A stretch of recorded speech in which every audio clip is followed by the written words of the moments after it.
Okay. Hello, everyone, and welcome to the Senate Committee on Health and Human Services for March 23rd, starting at 3:34 p.m. I'd like to call this meeting to order with roll call. I'd like to note for the record that Senators Kieckeffer, Hardy, Harris, and myself, Senator Ratty, are here, and please mark Senator Spearman present as she arrives. We're going to hear 4 bills today. It's going to be a busy session for us. For those who are following along, the order of the bill presentations will be AB 62, then SB 188, then SB 205, and then SB 211. For anybody in the public who's still learning how to navigate the state legislature, and particularly the state legislature when the building is closed, there are many ways that you can participate. These will all be hearings, and at the end of each bill, we'll take public testimony in support, opposition, and neutral. If you're interested in participating in that, please make sure you get online and register. There's a help tab on every page of the legislative website. You can also submit written comment, and you can also use our opinion poll, which you can also find at that help tab. With that, I think we are in good shape. Let's go ahead and open up the hearing on AB 62 and welcome our State Treasurer, Zach Conine, to the virtual dais. Thank you, Chair Ratty and members of the committee. For the record, I'm Zach Conine, and I have the pleasure of serving as your Nevada State Treasurer. I'm very excited to be here this afternoon to present Assembly Bill 62, which helps to innovate and strengthen Nevada's Able Savings Program to ensure that Nevadans with disabilities have the opportunity to save for a better future. Broadly speaking, ABLE accounts are tax-advantaged savings accounts that allow people with disabilities to earn and save money without losing access to vital benefit programs like Medicaid and Social Security. By making these tax-free savings accounts available to individuals to cover qualified disability-related expenses for things like education, housing, and transportation, this program aims to ease the financial burden faced by people with disabilities who are the most underemployed demographic group in our state. In the 2019 legislative session, our office worked with Assemblywoman Cohen in the Division of Aging and Disability Services to pass AB 130, which moved the entire ABLE Savings Program into the Treasurer's office. Since that time, our office has worked with hundreds of Nevadans with disabilities and their families to make sure they can gain access to these accounts without any impact on the state's general fund. The provisions of AB 62 would make Nevada the first state in the country to find innovative ways to incentivize people with disabilities to open these accounts and build up account balances to ensure that every Nevadan has the opportunity to save money and earn a living regardless of their abilities. I'll now pass it over to Eric Jimenez, our Senior Deputy Treasurer, to walk the committee through the specifics of this bill. I'm happy to answer any questions that the committee may have. As an aside, Eric has grown this program multiple-fold since he took it over last year, and we're all deeply appreciative of his efforts and your time. Thank you. Thank you, Mr. Treasurer. For the record, Madam Chair, Eric Jimenez with the State Treasurer's Office. I just want to highlight how important this program has been since we last came before this committee 2 years ago. When we started this program and right as we took it over from Aging and Disability Services, there was under 200 accounts. Now we're closing in, I think, on 1,100, 1,200 accounts with $0 from the general fund. So we do this out of the goodness of our hearts because I think it's really, really important. But this program has been so instrumental in changing lives for every single person that opens an account. Many of you on this committee know that there are asset and resource limits based on certain programs for Medicaid, SSI, and SSDI that prohibit a person from saving, earning a living, and really providing a pathway out of poverty for people who have disabilities. And when we're talking about people who qualify for ABLE accounts, we're primarily talking about people with developmental disabilities, intellectual disabilities, so long-term disabilities that significantly hinder one's ability to live life, and they have other expenses. So this bill before you, it's a pretty simple bill, but I think it'll be super, super impactful. When I talk to families every single day as we're setting up accounts, the biggest barrier we have to opening new accounts is that the person or individual or their guardian or caregiver doesn't have the initial funds to open the account. So right now, I believe it's $50 or $25 to open an account. And oftentimes the person, because they're on fixed income, doesn't have extra resources to open that account. So simply, this bill would allow us to go out, seek federal grants, donations, and other sources of money to establish a method similar to what we do for College Kickstart to incentivize the opening of an account. So essentially how that would work is we would craft regulations and then the person who would be looking to open that account could come to our office, say, I'd like to open an ABLE account. We could seed that account with an initial contribution. We're thinking anywhere from $50 to $100. It's really just dependent on how much we can raise in federal funds or in gifts, grants, and donations. And then that person could start saving. I think part two of this bill, which I think is important and where we want to go with the program as we continue to grow it, is if we can, get enough resources for the program, or maybe in a future legislative session, if the legislature determines that it is worthy of a general fund appropriation, how can we also encourage people to maximize their savings? So as we seed that account with an initial contribution, how can we encourage someone to develop regular savings habits and then incentivize them through other matching contributions or those sorts of things? So we would be the first state in the country to do something like this, but I think we've had a lot of success with our College Kickstart program, which gives $50 to every kindergartner in Nevada. And I think if we replicate a similar model, we could see a lot of success here. So that's it for our presentation, Madam Chair, but we're happy to take any questions from the committee.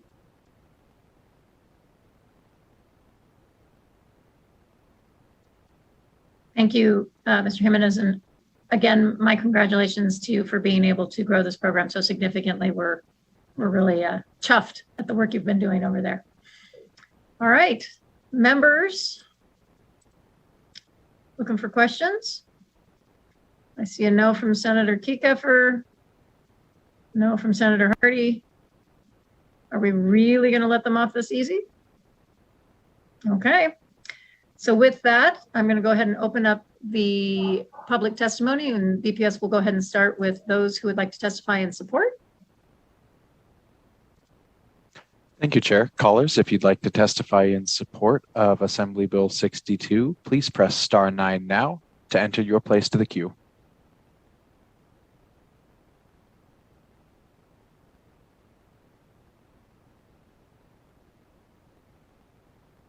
Hello. Hi, caller, with the last three digits of 131, will you please slowly state and spell your name for the record? You may begin now.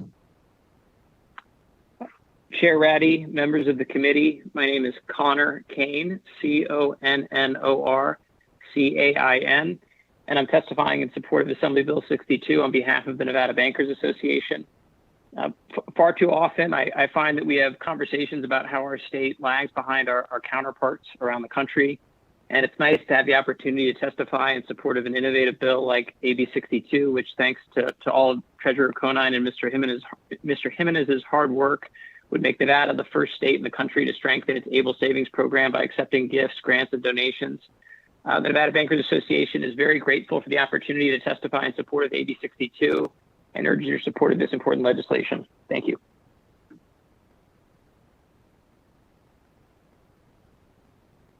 Thank you. Will the next caller with the last three digits of 342 please slowly state and spell your name for the record? You may begin now. Good afternoon. This is Bailey Bordelin, BORTOLIN, representing the Nevada Coalition of Legal Service Providers. We just wanted to echo our support and appreciate the Treasurer's Office work on this matter. A lot of the vulnerable youth that we work with rely on these ABLE accounts and have been able to utilize them more and more in the last few years. So we look forward to continuing to work on that. Thank you. Thank you. If there are any more callers that wish to testify in support of Assembly Bill 62, please press *9 now.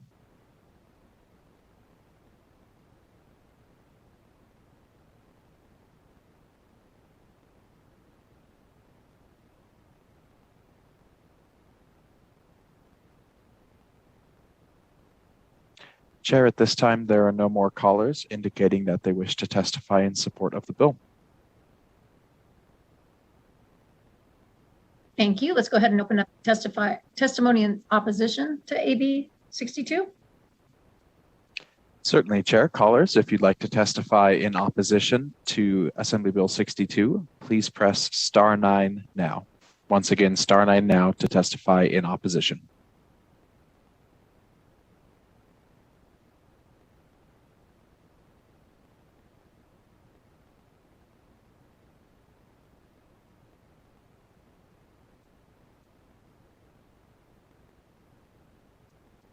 Chair, at this time, no callers are indicating that they wish to testify in opposition to the bill.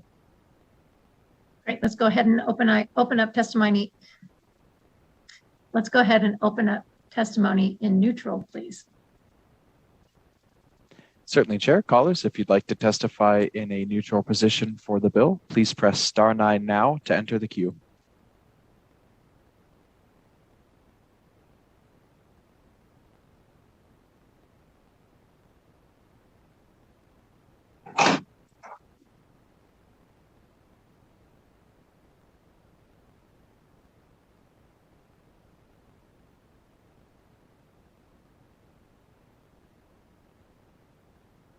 Chair, at this time, no callers are indicating that they wish to testify in a neutral position for the bill. Great, thank you. I'm going to go ahead and turn it back over to the bill sponsors if you have any closing comments. No, Chair. We just want to thank you again for the opportunity to present this bill. And with all of your help, we hope that we're able to continue this important work. Great. Thank you for bringing it forward, Treasurer. We appreciate seeing you today. With that, I'm going to go ahead and close the hearing on AB 62 and check in with Senator Spearman, who has joined us. Senator Spearman, are you ready to present SB 188? And do you have all the presenters that you need? Yes, ma'am. Fantastic. Then we're going to go ahead and open up the hearing on SB 188 and invite Senator Spearman to the dais. Okey doke.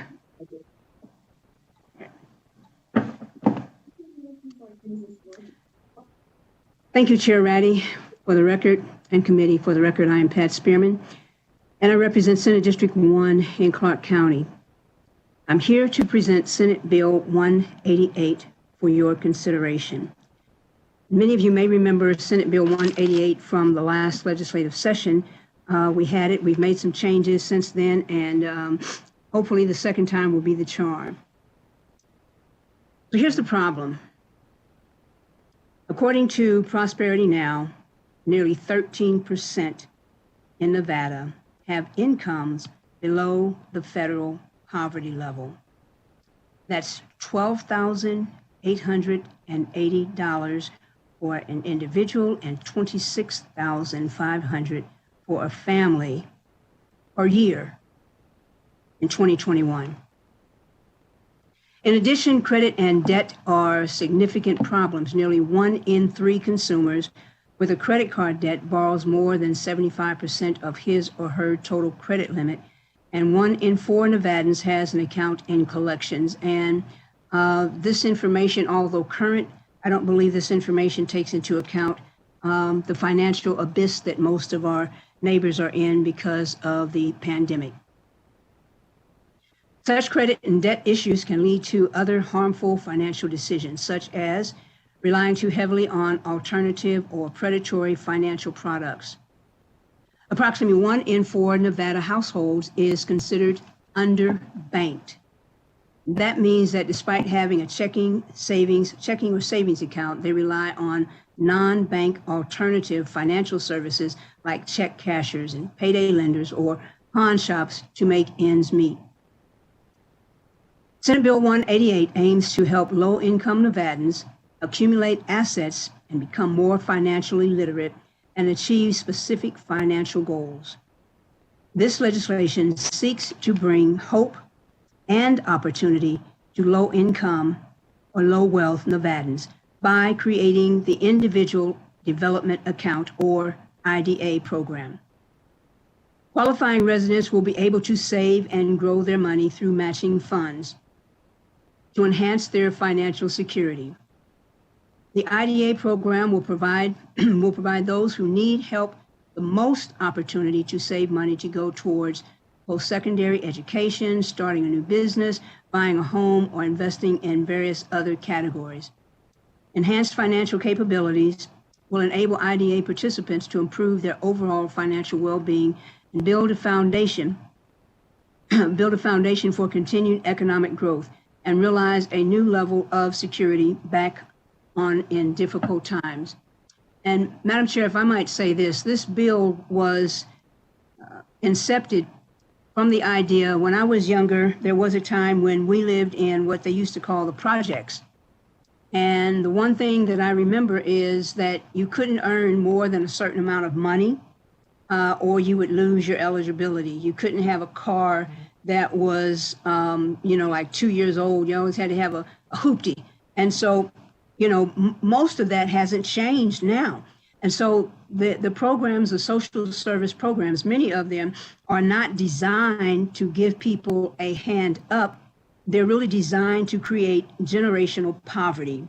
And so this bill really came out of a desire to say they need those who are in public or assisted housing, they need an opportunity to be able to save without losing their eligibility for social services.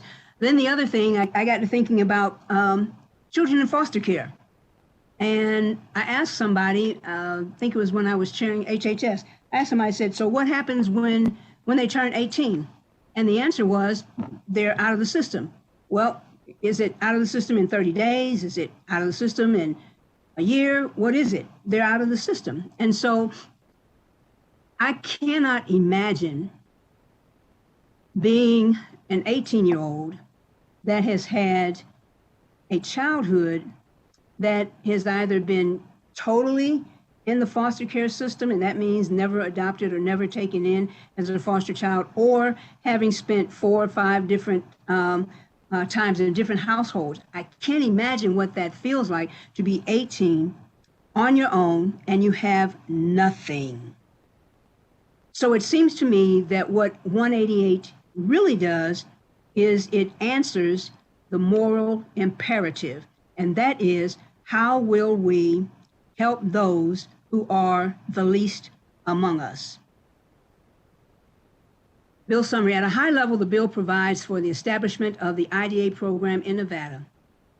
The program is based on a similar initiative in Oregon, although I never knew about Oregon, but once we got started, I said great minds must work alike.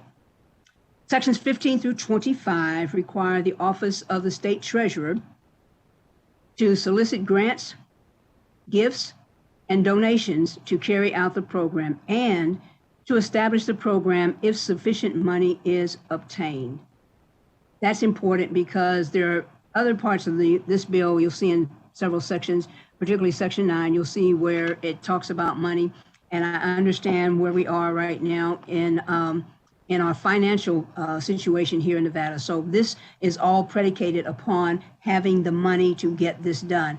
But it is my hope and my belief that once we set this program up, there will be other people who will want to help their neighbors.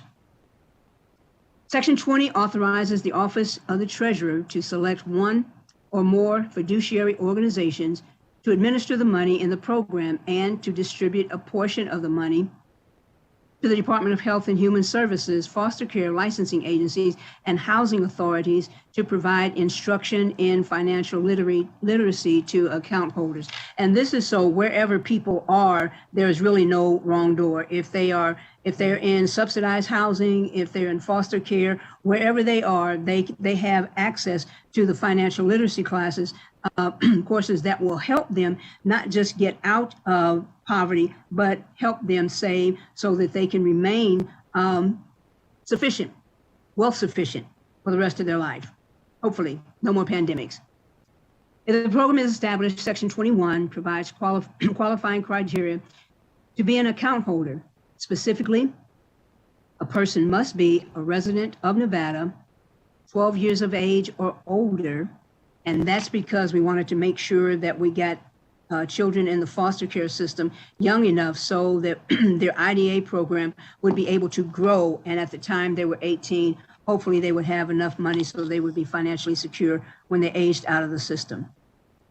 A tenant living in government or subsidized housing in the state, a Medicaid recipient, or foster care provider who creates an account for a child in his or her care. The bill helps account holders to balance and grow because for every dollar deposited by the account, the fiduciary organizations deposit up to $5 in matching funds, and that is provided that there are funds available. And that is for $3,000 for any 12-month period. Sections 2, 36, and 38 prohibit Medicaid, local housing authorities, and the Nevada Rural Housing Authority, respectively, from considering the money deposited into their individual development account to be income when determining a person's eligibility for the respective programs. Again, this is really designed specifically to help people who are in government subsidized housing, to help foster children when they get 18, that they all can be financially stable when they want to. A lot of times people would like to buy a house, but you know, if you're in a program that says you can't have more than $1,000 in the bank, a year, well, most down payments are like $5,000. So if you can never save to that, you're always going to be in that housing situation. And for foster care children, what this really does is it says if they are in a foster home, then the foster parents can set it up, but this is for the foster child. It is not a piggy bank for the foster family. Sections 5 through 14 of the bill create the Nevada Statewide Council on Financial Independence. The council is responsible for developing statewide priorities and strategies to help people who receive public assistance or social services to increase their financial independence, coordinating with certain state agencies and overseeing the IDA program if it is established. Finally, Section 33 requires the state treasurer to ensure that instruction and training in business opportunities and any benefits available to certain business enterprises are provided to tenants of local housing authorities, the Nevada Rural Housing Authority, and certain nonprofit organizations. To help the treasurer accomplish the goals in Senate Bill 188, Section 32 authorizes the Office of the State Treasurer to appoint and employ a Deputy of Financial Literacy and Security. And again, Madam Chair and committee members, this is provided funds are available. I just want to say this. Going into the pandemic, many Nevadans were barely holding on. Now, Vice President Kamala Harris said at one point in 2019 that most households, if they had a $400 emergency that month, would probably fall off the financial cliff and not be able to easily recover. The other piece of this is that for so many people who were working and they were self-sufficient and to an extent financially independent, this pandemic has brought so many people to their knees. There are so many people who now either had a home and lost it, or renting and hope to buy a home, but that's no longer a reality. We're looking at people who desire to be other than where they are in the social strata. And as I said before, we have a moral obligation to make sure that people who want to do this, people who are in public or subsidized housing, can save to purchase a home. Or perhaps they want to save and start a small business and then employ somebody else. And for children in foster care, once they age out, the best thing that we can do for them, and that's what this program does, the best thing we can do for them is to help them save money so that when they are 18 and help them understand how to use money and not how to abuse money, because so many are not used to money. If they're not taught how to do this, then they might blow it. When I was a kid and I got my allowance, this is long, long ago and far, far away, right after the dinosaurs. My dad gave us like $5, I think it was, a week. And most of my siblings, their allowance would be gone in like 3 days. And I guess I was somewhat of a loan shark at that time because they'd always come to me, you know, Patty, can you buy it? No, I sure can't. I know you got money. Nope, I sure can't. And I say, okay, I'll give you 50 cents, but you're going to have to pay me 75 back. And sometimes they were desperate enough so that would happen. What this program is designed to do is to teach people how to become financially independent. It's not a hand out, but it's a hand up. So many times I hear people say, well, you ought to lift yourself up by your bootstraps. And I say, some people don't even have boots. Some people don't even have Chucks. Some people, you know, barely have socks. So if the litmus test is how quickly you can lift yourself up by your bootstraps, there are some people among us who will never be able to do that. And so this is an opportunity for them to do just that. And I believe that we have representatives from the Treasurer's Office and Department of Health and Human Services available for more information and for questioning. And so, Treasurer Conine.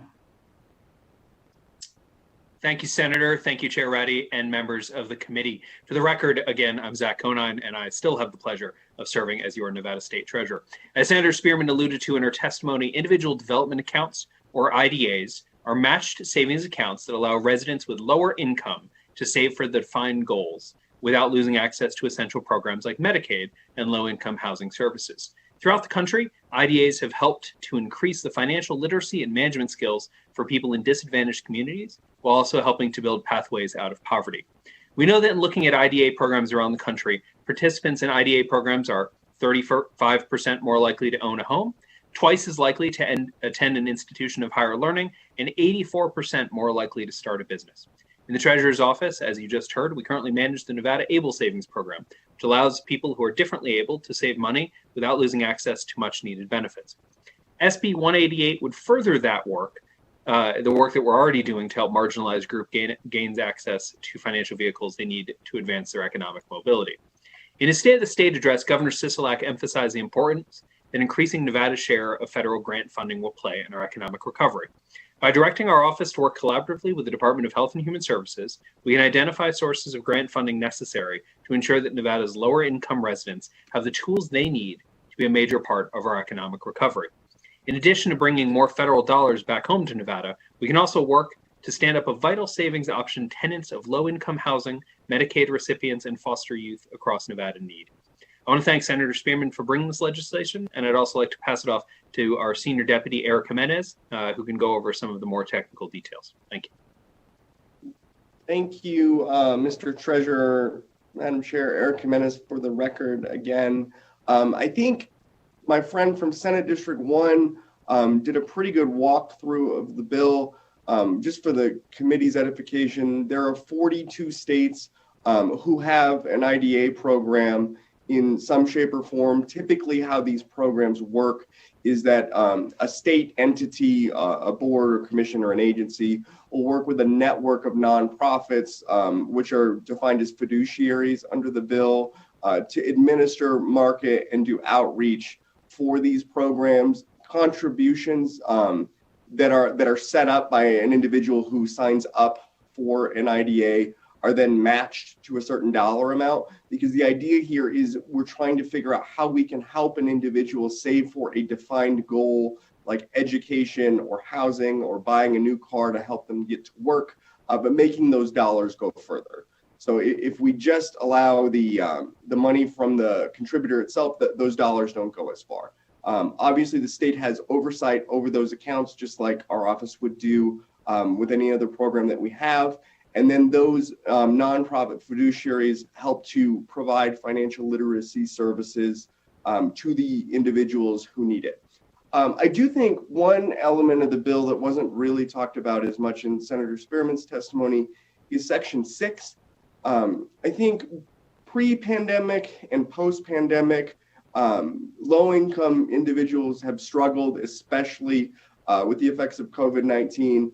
And I think the state needs to develop some sort of body or framework to make sure that we can help individuals, meet them where they are and help them develop strategies and have the tools necessary to achieve financial independence. I think all of us can agree, to the extent that we can help someone save and get out of poverty is really, really important. And I think the commission that the senator is bringing up here is a really good effort. And I think we've been working on bills, for racial justice and economic mobility. And I think interagency collaboration is going to be necessary to do that. So we're really, really excited about the opportunity for this. I would note that a number of states use different vehicles to fund IDAs. So when we talk about what money might be out there, about 10 states use general funds for their IDA programs. About 15 states use TANF funds to help support their IDA programs. 5 states use their CDBG funds, and 2 states use housing trust funds. So I know that Senator Ratty's had some conversations on how can we expand our affordable housing trust and those sorts of programs. So I think there's a lot of potential federal vehicles that we can help to get this program off the ground. But with that, I think we're happy to answer any technical questions if the committee has them.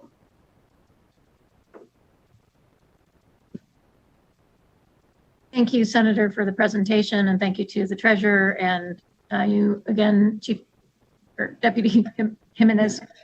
Wow, I'm having a hard time today. Madam Chair, For your help. I had 2 more people to speak to them. I have someone is here from Department of Health and Human Services, and I also have former Commissioner Lawrence Weekly from Clark County on. So if we could get them and then ask the questions, so we have a total picture. My apologies, Senator, of course. Okay. And I'm not sure if it's Richard or if it's someone else from DHHS. I believe it's Tori Johnson. Okay. Is that correct? Hi, this is Looks Tori like it might be Beth Handler. Yeah, that is not correct. Thank you. This is Beth Handler, Deputy Director, Department of Health and Human Services. And actually, we have Catherine Roos, who is the Deputy Administrator at the Division of Child and Family Services, if anyone has any questions regarding this bill. But Catherine is on. Thank you. Third time's the charm. Ms. Roos? Catherine Roos for the record. I'm just here to answer questions if anyone has any questions around the foster care portion of the bill. All right. So, Ms. Roos, why don't we keep you on hold and we'll go to Commissioner Weekly. Thank you very much, Madam Chair. First of all, let me preference my testimony or my support for SB 188 by saying this. First of all, Senator Ratty, I've been a longtime fan of yours for a long time, and I appreciate just your leadership and all your great work that you've done here in the great state of Nevada. Secondly, I'd like to begin by thanking my dear friend, Senator Spearman, so very much for bringing this forward. Anytime you start talking about anything dealing with foster care and young people in the system, and especially those who are aging out, it's very near and dear to my heart, Senator Ratty and members of the committee. I'm a native Nevadan. I was one that was born into the system here, Senator Ratty, as an infant, as a newborn. At 2 days old, I was turned over to the foster care system. As of today, because of the great state of Nevada and the village concept, there were people in this state, there were social workers who cared for me, Senator Ratty, when I didn't have a family to call my own. It was some years ago. It wasn't until I became a county commissioner when I seen my original birth certificate for the very first time. And Senator Ratty, let me tell you something. It actually put me in counseling. I'll disclose that for the record because I didn't have a first name. And it devastated me as a grown adult man. As a county commissioner, I cried like a baby, realizing that I came into the world with no identity. And so I say all that to you and the committee today to say, when you think of these young people who have gone through this traumatic system, who didn't ask to come into this world, but yet many of them have been tossed from household to household, many of them whom have not been able to receive that parental love, I'm not sure how many of you all who are on this committee are parents, but the joy of having a child and a child being able to look up in his mom or his dad's face and knowing that it's genuine love is something that I didn't experience until I was 11 months old when I was taken out of the system. My story today is not traumatic where I'm talking to you, Senator Ratty, and members of the committee, that I was traumatized or I was abused or anything. I had two loving parents who could not afford to have their own child. They didn't have the ability to have their own child, and so they adopted. And that's where my life became whole. Unfortunately, Senator Ratty, my parents divorced when I was 7 years old. And my mother, she ended up having to go to government assistance because of the abuse that she endured. But lo and behold, she loved me so much that she didn't put me back into the system. I didn't find out that I was adopted until I was almost a teenager. And so I say all that to say this. I am currently in a doctoral program where I'm writing my paper on aged out foster youth. And I can tell you, as I'm doing my research, Senator Ratty, and I'm hearing stories, talking to young people who are aging out, and they're finding themselves sleeping under freeways and bridges. They're sleeping on top of roofs just to stay safe. They're eating out of garbage cans because they have no place to call their own, or they don't know where their next meal is going to come from. For Senator Spearman and Treasurer Conine and all the staff members who have gotten together to say, you know what, if there's something we can do to provide at least one more opportunity, one more resource for a kid who probably have not received all the necessary tools that he or she would need to be able to go out into this place we call the real world. What another feather in the cap for the state of Nevada. And I just ask each of you on this committee to please consider this bill. SB 188 speaks volumes to who we are as Nevadans, that we do care. I am an original and native Nevadan. I was born in Southern Nevada, but I lived in Northern Nevada. And so, you know, I served on NACO where I got a chance to make a lot of friends in rural Nevada. So I am Nevada. And I am a prime example, Senator Ratty, of what happens when people pour resources into you. And just because I'm an African-American man, it wasn't all African-American people who poured into me. There were a bunch of white people. There were some Hispanic folks. There were a bunch of folks who didn't look like me, who made it possible that I was able to make it out of my current situation, my former situation, and be able to give back to my state. And so I served to the best of my ability. And it was my way, Senator Ratty, of saying, thank you, Nevada, for giving this little kid here who was put into the system at 2 days old a chance. And so I ask you all to please support this bill. And I thank you all so very much. And Senator Ratty, I ask that you all please stay safe and continue to do the great work on behalf of all the citizens of Nevada. Thank you all. Thank you, Commissioner Weekly, for spending your time with us here today. And I'll just say thank you for sharing about your counseling. We work very hard in this committee to destigmatize mental health and mental health treatment. So that's an important lift for us. And also that's one thing that we share in common. I too was adopted when I was 5 days old. And yes. I have my birth certificate from Washoe County that just says that I was born in a house in Washoe County. But wow. I was one of the lucky ones to win the lottery and have a set of adoptive parents who have just been phenomenal in my life. But I know that not all children are as lucky as I was. Yes. And so I appreciate you spending some of your afternoon with us to lift up this issue. Thank you. I knew I really liked you for a reason. And there it is right there. Yes, I'm a bigger fan of yours now. Thank you, Senator. You bet. So with that, I know the committee still has questions about, I'm sure not the spirit of the bill, but more the details of the bill. And it looks like Senator Hardy has his hand up first. So Senator Hardy, please go ahead. Thank you, Madam Chair. You're absolutely right. It's the details that I'm curious about. I mean, this sounds wonderful and it's obviously been done someplace else, so it must work. I'm just going to list my questions. The setting up a supervisory entity, is that in the state purview? And so do we create a new entity to do that? The $3,000, is it ever taxed when it's taken out? And who is the donor?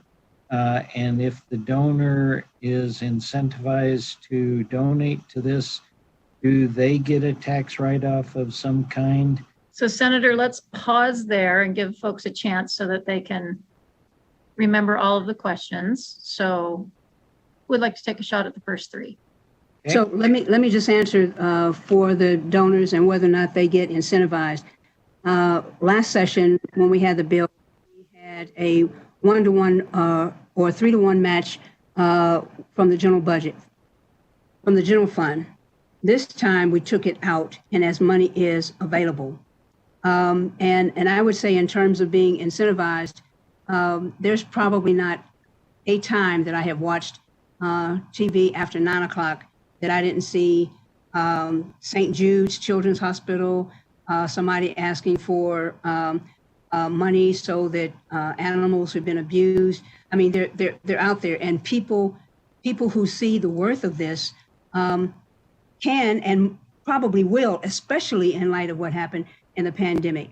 The other technical things in terms of setting it up, I think that's in the treasurer's wheelhouse.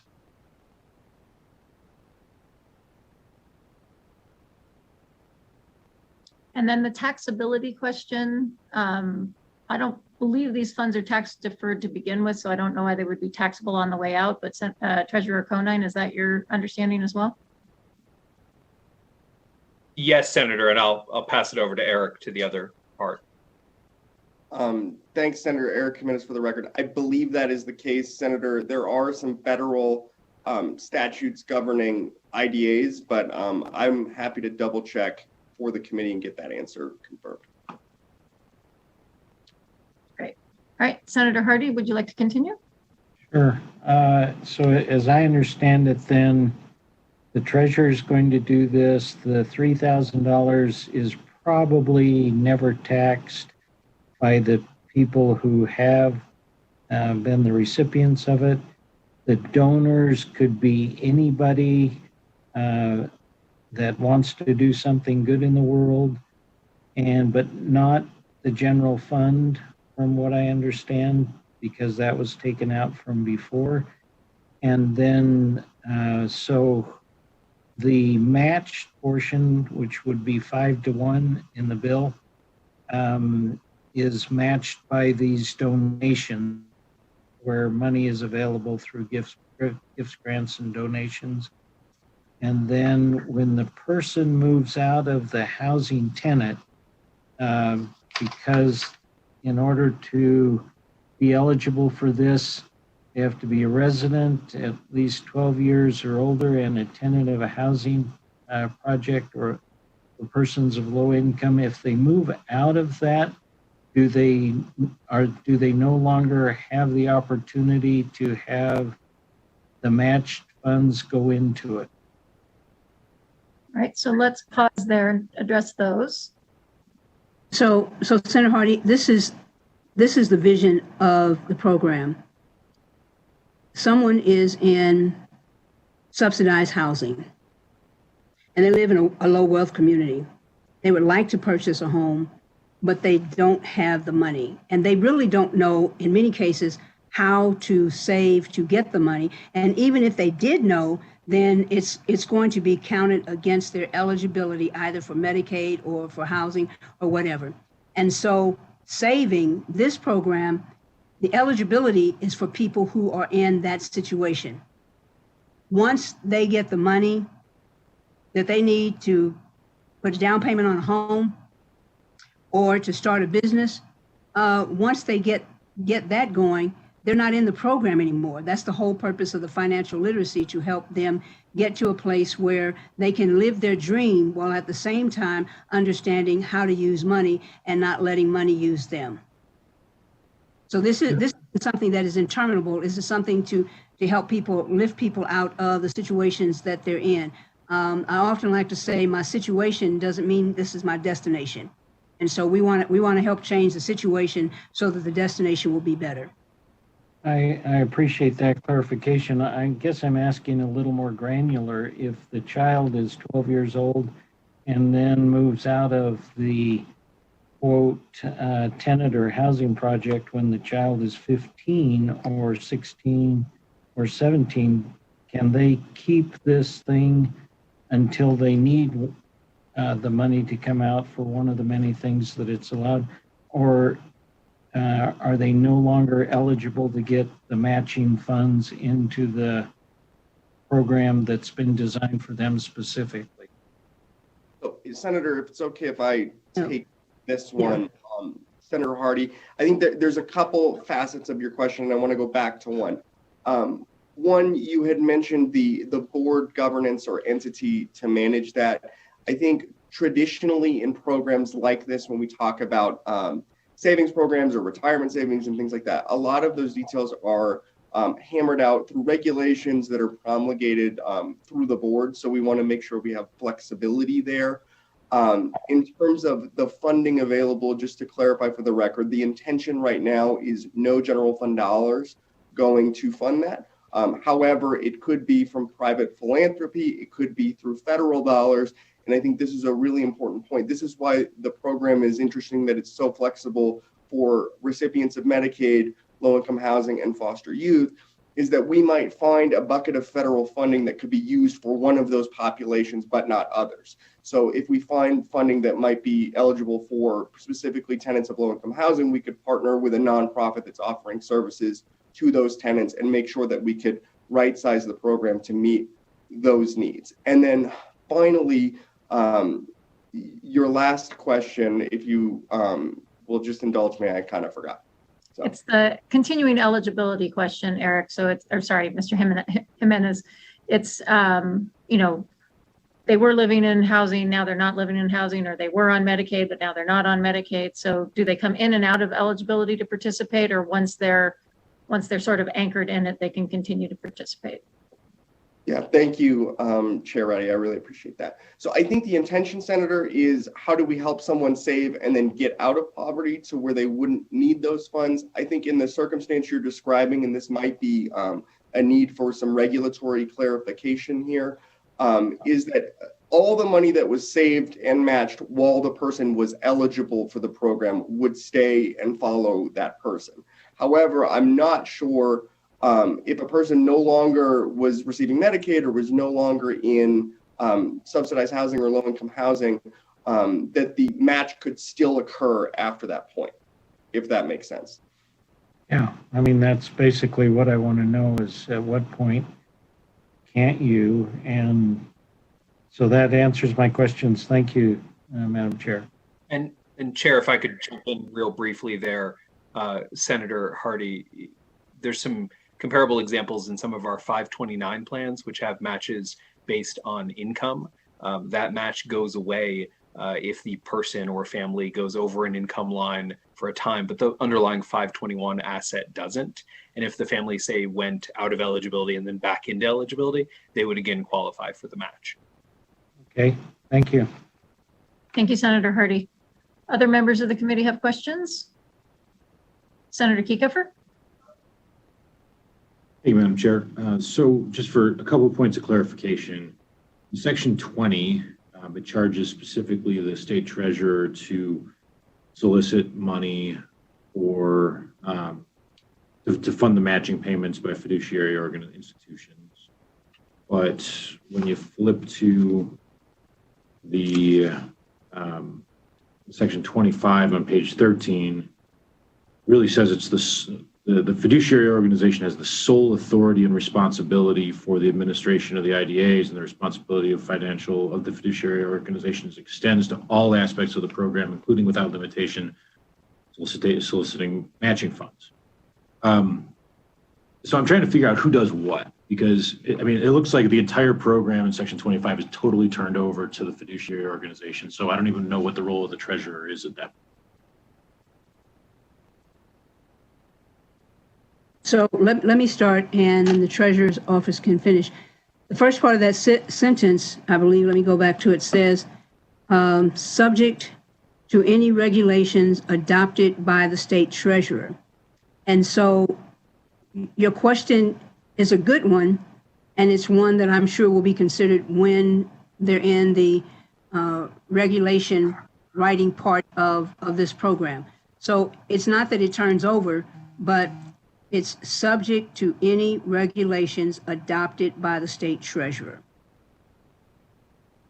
And I hope I answered that correctly, Mr. Jimenez or Treasurer Conine.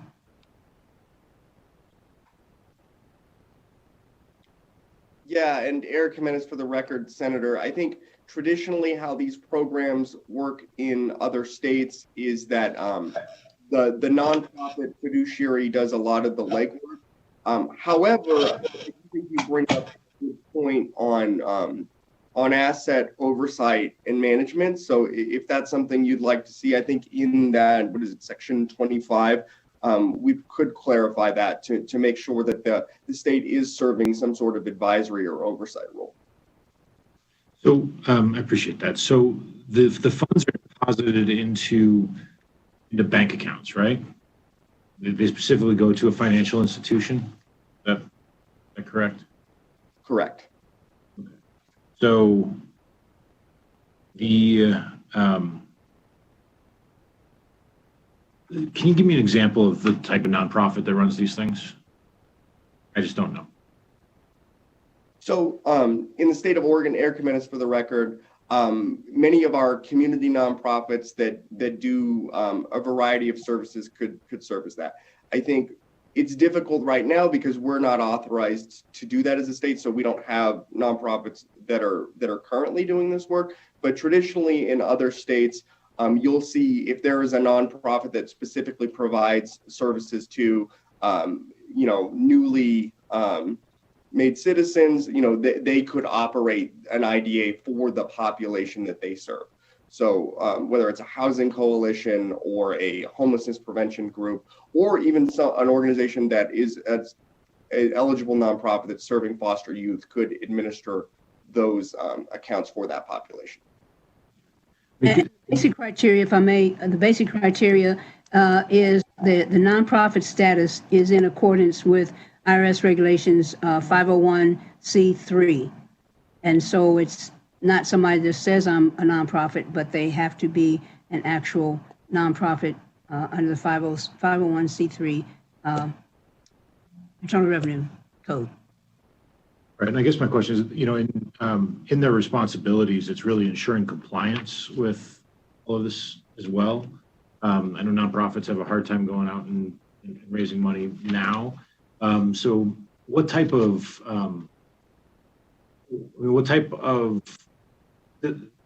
process does there have to be to ensure that they have matching funds? So say they sign somebody up for an account, but then they can't raise the money to provide the match. What's their responsibility at that point? So Eric Jimenez for the record, I would caveat there is a section of the bill that requires, I believe it is the treasurer, to determine in consultation with the board who qualifies to be a fiduciary organization. When we're talking about matching funds, there at least is contemplated under this bill, they are limited to the availability of funding brought in through federal funding or grant funding. So I think the answer to your question, Senator, would be we would have to do an analysis of how much funding we anticipated bringing in and then scale the program appropriately to make sure that you wouldn't run out of matching funds for if someone wanted to participate in the program. Right, but I guess my point is that it's not the treasurer's responsibility in the bill to raise the matching funds, it's the fiduciary's responsibility to raise the matching funds. So they create 10 accounts and then can only fund 5 of them based on the money they raise. Who's held accountable at that point, and which of the 10 accounts gets shorted? So, So, Mr. Jimenez, Senator Spearman, if I may just, I'm looking at section 20 of the bill. And it reads that it is the office of the state treasurer's job to solicit and apply for gifts, grants, or donations. And then to the extent that sufficient money is obtained, establish the program. So I guess the way that I was reading it is in establishing the program based on the money that was obtained, they would authorize X number of accounts based on the money that was obtained. Yeah, the way I read it, Madam Chair, is that if you look to section 25, it gives that power, and it says sole authority to the fiduciary organizations. The administration of the accounts and the responsibility of the fiduciary organization extends to all aspects of the program, including without limitation, paragraph B, soliciting matching. Yep, the sub B. Yeah. Yeah. Okay. So I think what we're struggling with is the mechanics of how this would work. And understanding, Senator Spearman, that regulatory process will bring clarity. It can't contradict what's actually in the bill. And so, Mr. Jimenez, is that something that you think you can address today, or something you'd like to come back to us with a structure that you make, that you could articulate that flow for us? Yeah, and real quick, Eric Jimenez for the record. Senator, I think in the point you had brought up to Senator Kiekefer in section 20, I think that would be the intent of the bill. I do agree with the senator from Reno and Carson City that there is some conflicting language in there. So I think what would make sense is maybe we come back and work on an amendment to kind of clarify that language and roles and responsibilities there. But your intent is that the treasurer's office, sort of approves X number of slots, and then the fiduciary manages those slots? Correct, because I think if it were the inverse or the reverse, I think that you could run into a situation that was described that where you might have created too much accounts and you couldn't fund a potential match. Right. But I also would caveat that the match is not set, so it can vary from $1 to $5. So it's not guaranteed that every account that would be created would get a $5 match. Thanks. It's a good catch, Senator Kiekefer. I apologize for interrupting. Please continue. Yeah, no, I appreciate the clarity. But I think to your final point, Mr. Jimenez, the match is set based on a predetermined agreement between the account holder and the fiduciary, right? So the fiduciary doesn't get to vary how much they deposit month to month it's a fixed amount, right? Correct. And I think for the long-term sustainability of the program, I think it would have to be a fixed amount as well. I lost my and if I could, I'm sorry, if I could just say this, I just want to reiterate that the regulatory process and all other processes associated with this will be done with the treasurer's oversight. And so part of the clarity that we might be able to do with an amendment is to make sure that we identify what those are and how it relates to each section of the bill that seems a little fuzzy. But it's not, the fiduciary doesn't jump up and start it. It's with the treasurer is the overseer or is the chair of the financial board, and the lieutenant governor is the vice chair or their designee. So nothing happens without the approval of the state treasurer. Thank you, Senator. Senator Kiekefer, more questions? Yeah, I'll try to wrap it up. On the list of items that the account can be created for, does it have to be specific going in, or is it a general account that can be used for any of these purposes? So, Eric Jimenez, for the record, the bill specifically states that it could be used for post-secondary education, job training, buying a home, renting a home, starting a business, and various other things. Traditionally, how this is done, I've seen it done both ways. I think this is something for the board to weigh in on. One way is similar to how we would operate an ABLE account, that as long as it meets any of the qualified expenses, it could be used for that. I've also seen in other states that the person has to set a defined goal going in, where like I'm saving for a house or I'm saving for a car, and then that's what it could be used for.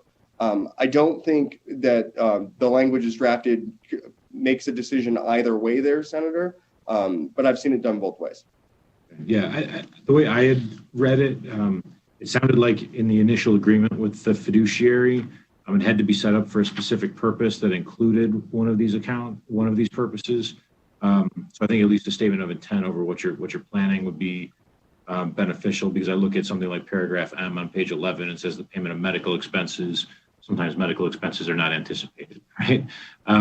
So I think just clarity over that, because I think the way Senator Spearman described it is that you would be as part of the program, get the financial literacy education, things like that, sort of accomplish the goal of what you came in for and then exit the program. If it's more of a rolling account, then that serves a different kind of function. I'm sorry, Madam Chair, I took so much time. I appreciate it. That's okay. I think it's worth the time and energy. Okay. Senator Harris, just checking in with you before we go back to anybody else on for a second bite. Okay. So I do have just a quick question and then I'll come back to you, Senator Hardy.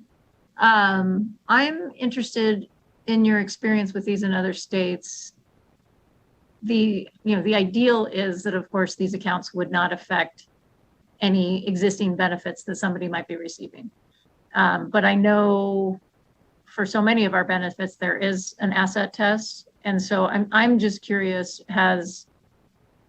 do we know that these don't impinge on any benefits that somebody might have? So for example, if they're in affordable housing, which can be such a critical linchpin for their long-term success, that the establishment of one of these accounts doesn't put them at risk for losing that. And how are we getting away with that when most of those rules are set by the federal government is really, I guess, my question. So thank you, Chair Ratty. So let me address it because we talked about this the last time as well. And I was looking for it in the bill, but it talks about these entities that provide the services shall not count that against their eligibility. And there's also a place in the bill that says subject to federal regulations. So if the federal government says you can't have more than $2,000 in this account, obviously we can't go over and above that. But the bar, and someone asked, why is it so low? Why is it just $3,000 a year? And what we did, we took into consideration what the regulations are right now at the federal level, and then tried to say, okay, let's not go above that. And so it's a $3,000 limit. I had considered going to $3,500, but I just need to make sure that it doesn't get close to where the federal government says you can't go over this amount. So all of this, to include the money that is raised, will have to be predicated on making sure it doesn't cause them to lose benefits according to the federal government. And I know there's some things in the Housing Authority and some things in the Nevada Rural Housing Authority that we need to check to make sure that it doesn't go above what their eligibility is. But that's it. This is the vision, but we also know we have to walk in lockstep with the federal government. And I would just say that since last year, I have been on a crusade talking to our federal delegation, trying to help, I don't want to say help them understand, but trying to explain to them that, the way the federal system exists right now, it is not designed to help people move out of poverty. It is not. And so as long as people can't have a bank account or can't have a bank account that's more than this, or can't have a car that is, less than so many years old, as long as those rubrics exist, you're going to always have people, generation after generation in poverty because they can't save money. They can't save money. And even if they could save money, they're, in many cases, they don't know where to go to get the financial literacy that they needed. So I am sensitive to the federal government regulations, and everything will be done to make sure that it doesn't get close to that line. We would never want them to lose their eligibility for anything. And I think I have somebody on from Medicaid, and there's a means test too for that. But we're trying to make sure that we stay away from whatever the limit is, because we wouldn't want someone we're trying to help to be penalized for getting that help. So if there's anybody from DHHS that would like to chime in on that one. Hi, this is Beth Handler, Deputy Director, DHHS, and I just wanted to confirm in our agency analysis, our Division of Welfare and Supportive Services that does Medicaid eligibility found no impact. So we would be good to go with the language as written. Okay. Great, thank you. All right, Senator Hardy, looks like you have another question.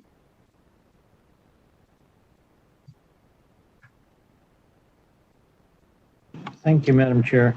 So on page 11, where it talks about saving of money for retirement, put a whole new light on this for me. Who gets chosen for how much money goes into these individual accounts? Is it a $100,000 comes in and everybody gets equal, or is it directed? Was I muted? Treasurer, no, we heard your question, and I think Treasurer Conine looks like he's leaning in. Okay, so what I was looking at is it equitable to everybody, or can the donor, for instance, direct their funds to, quote, just foster children or to single parents of children, or can an individual, for instance, in the spirit of getting a savings account, direct money to their own account and put in $1 and get $4 back from the overall donation? So how is it directed, I guess, to the individual? Vice Chair Spearman, if you don't mind, I can take a shot here. Please go ahead, Treasurer. Okay. Except I'm not the chair. I'm just the person bringing the bill. Sorry, Senator Spearman. So Treasurer Conine, for the record, Senator Hardy, thank you for the question. I think you kind of hit on it at the end, which is it depends, right? And so depending on the source of those funds, it might go specifically to a group. For instance, if we were to get a grant to help support the well-being of individuals in the foster care system, right? It might be specifically for that segment of IDA accounts. If we got a Community Reinvestment Act grant from a bank, it might go towards a specific group. If an individual wanted to put in funds, it might go towards a specific group. And I think the Treasurer's Office, like we do with anyone else who wants to fund a program, things like the Governor Gwynn Memorial Scholarship, would work with the grantee, or the grantor, excuse me, to say, what is the thing you're trying to create? How can we make sure that it's equitable and then it can be managed appropriately? But those decisions will be made on a board and grantor level. So there has to be some kind of understanding where the money goes, otherwise it becomes arbitrary. Is that what I'm hearing? This is Treasurer Conine, for the record. I think the source of the money really helps to determine where it's going to go, right? So you want to make sure that when the money's coming in, especially when we're talking about gifts or grants, as opposed to, say, general fund dollars, right, where we'd want to make sure that it was incredibly equitable. When we're talking about gifts and grants, that grantor, the person giving the gift or organization giving the gift, should be able to have an opinion on where those funds go. If they, for instance, are deeply committed to the support of individuals in the foster care system, we'd want to make sure that their dollars went to support those IDA accounts. Okay, so that could be a tax write-off for the grantor then, is what you're describing. Treasurer Conine, for the record, I deeply go out of my way not to provide tax advice in any way, shape, or form, but maybe. I mean, I'm not trying to be cute. I'm saying I don't know. Okay, and so can the individual himself donate to his own savings account, which is kind of what we try to instill the habit? Can they do it themselves and therefore get a multiplier effect into their account? So Senator Hardy, this is the chair again, and I just want to make sure that we have clarity here because we've been at this hearing for a little bit, but that is the foundational concept. So every matching dollar is a match to a gift that the owner of the account, the individual, puts in. So they don't get any matching unless they have made a donation. Okay, thank you. Thank you, Chair. Other questions? All right. Seeing none, we're going to go ahead and open up public testimony. So if you are here to testify in support of SB 188, we're getting ready to move to testimony in support. BPS, if you could just open up the lines. Thank you, Chair. Callers, if you'd like to testify in support of Senate Bill 188, please press *9 now to enter the queue. Once again, even if you've already testified, please press *9 now to enter the queue for support on Senate Bill 188.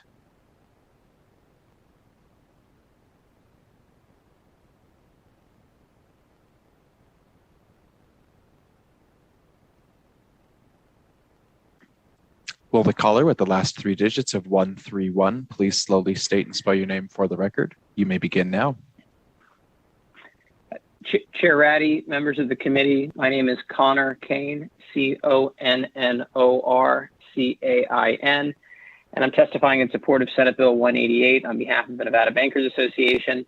First, I'd like to recognize and thank Senator Spearman for bringing this important legislation.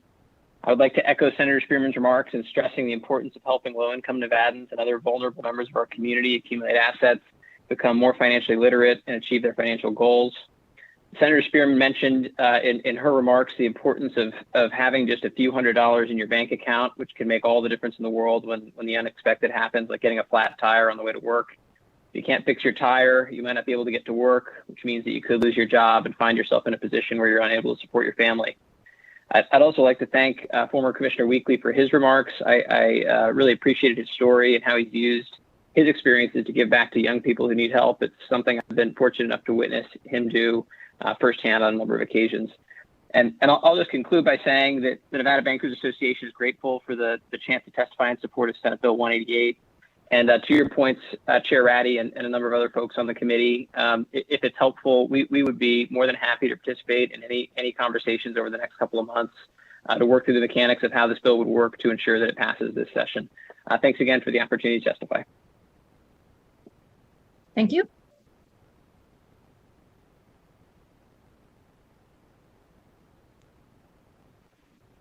All right, well, the next caller with the last 3 digits of 342, please slowly state and spell your name for the record. You may begin now. Good afternoon, Bailey Bordelin, representing the Nevada Coalition of Legal Service Providers. At Washoe Legal Services and Legal Aid Center, Southern Nevada, we provide attorneys to children in foster care for the cases that they are involved in. So from that aspect and as advocates for those children, we support this bill and we look forward to also working with the senator and the stakeholders as we find the best path forward for this. Thank you. Bye.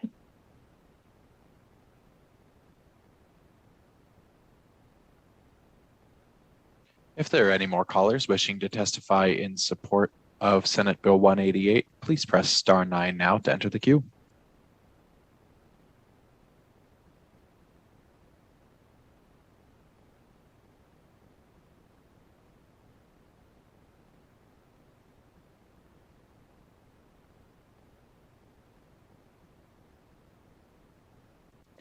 Chair, at this time, no more callers are indicating that they wish to testify in support of Senate Bill 188. Thank you. Let's go ahead and move on to testimony in opposition of Senate Bill 188. Certainly, Chair. Callers, if you'd like to testify in opposition to Senate Bill 188, please press *9 now to enter the queue.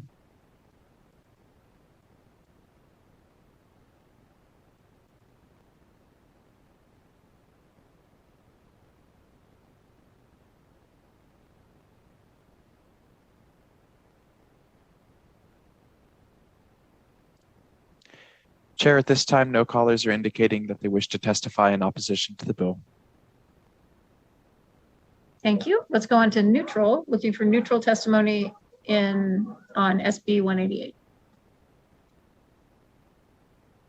Callers, if you'd like to testify in a neutral position for Senate Bill 188, please press *9 now to enter the queue. Once again, that is *9 now to enter the queue for a neutral testimony.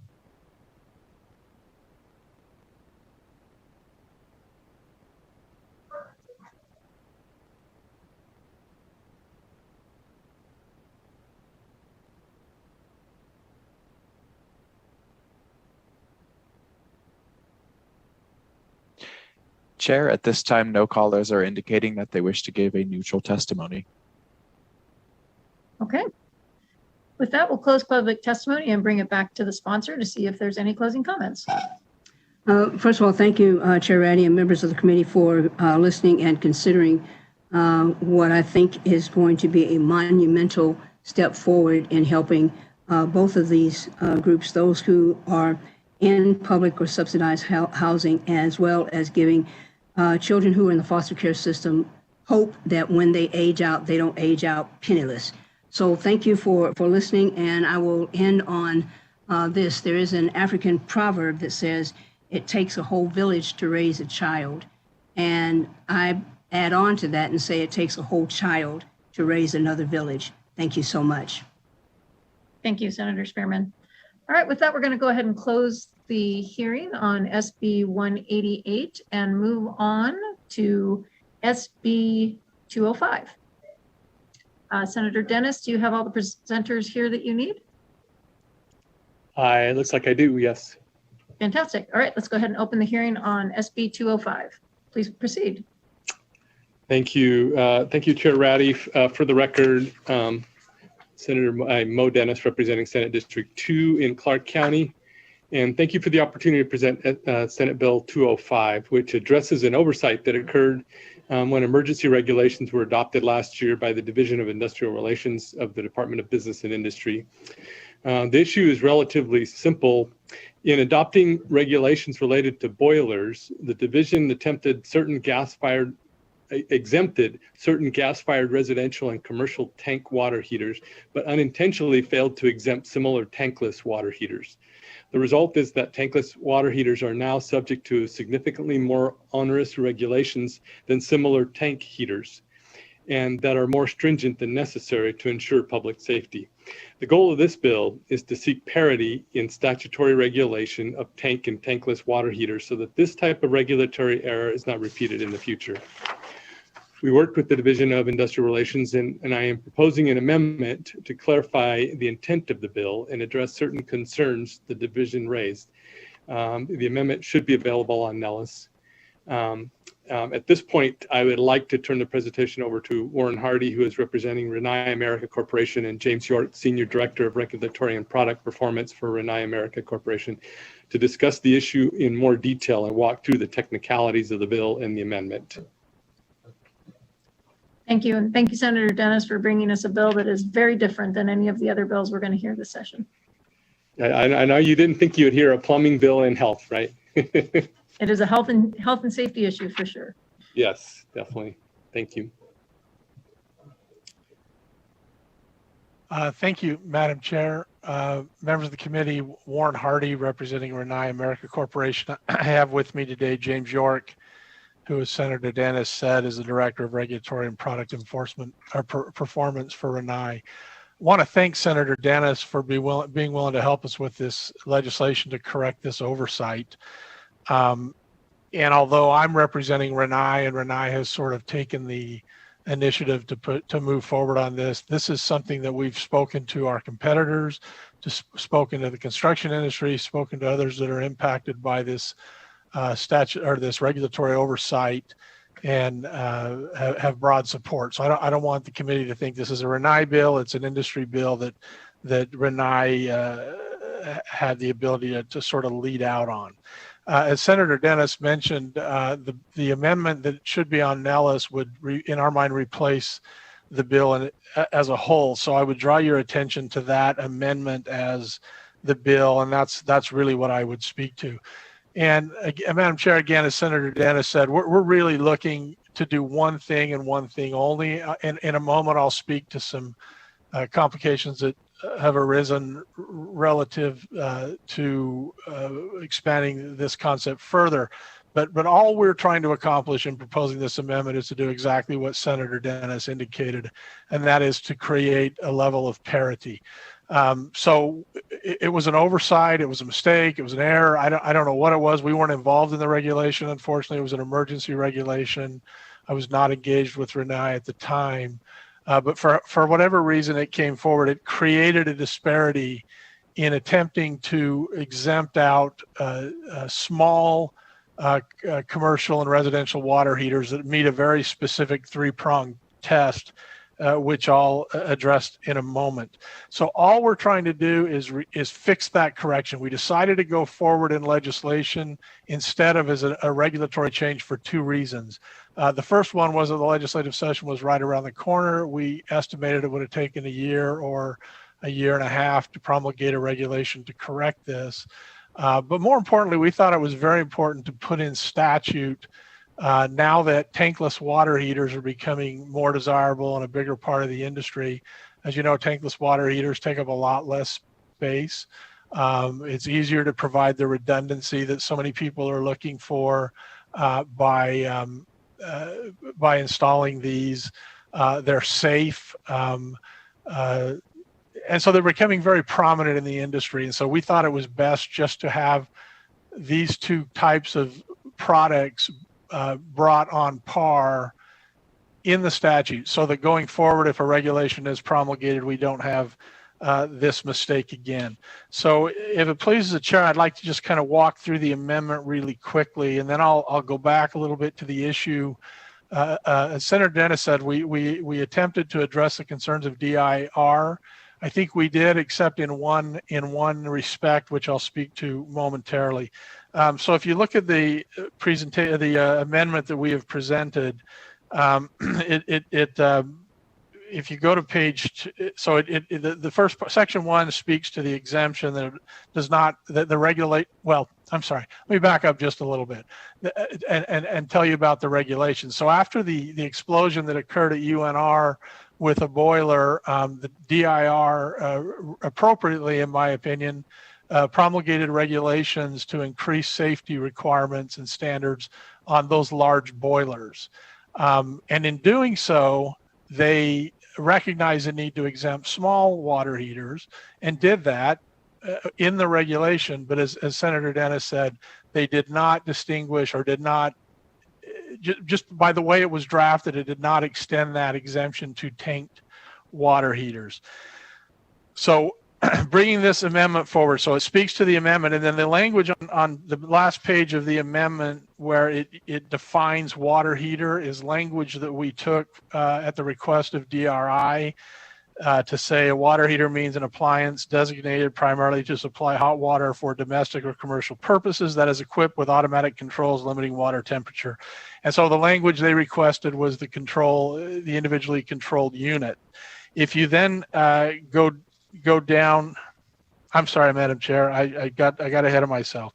So if you go back to section 1 of the amendment, it speaks to the three-prong approach that I talked about to be eligible for the exemption. It must not exceed any of the following limitations.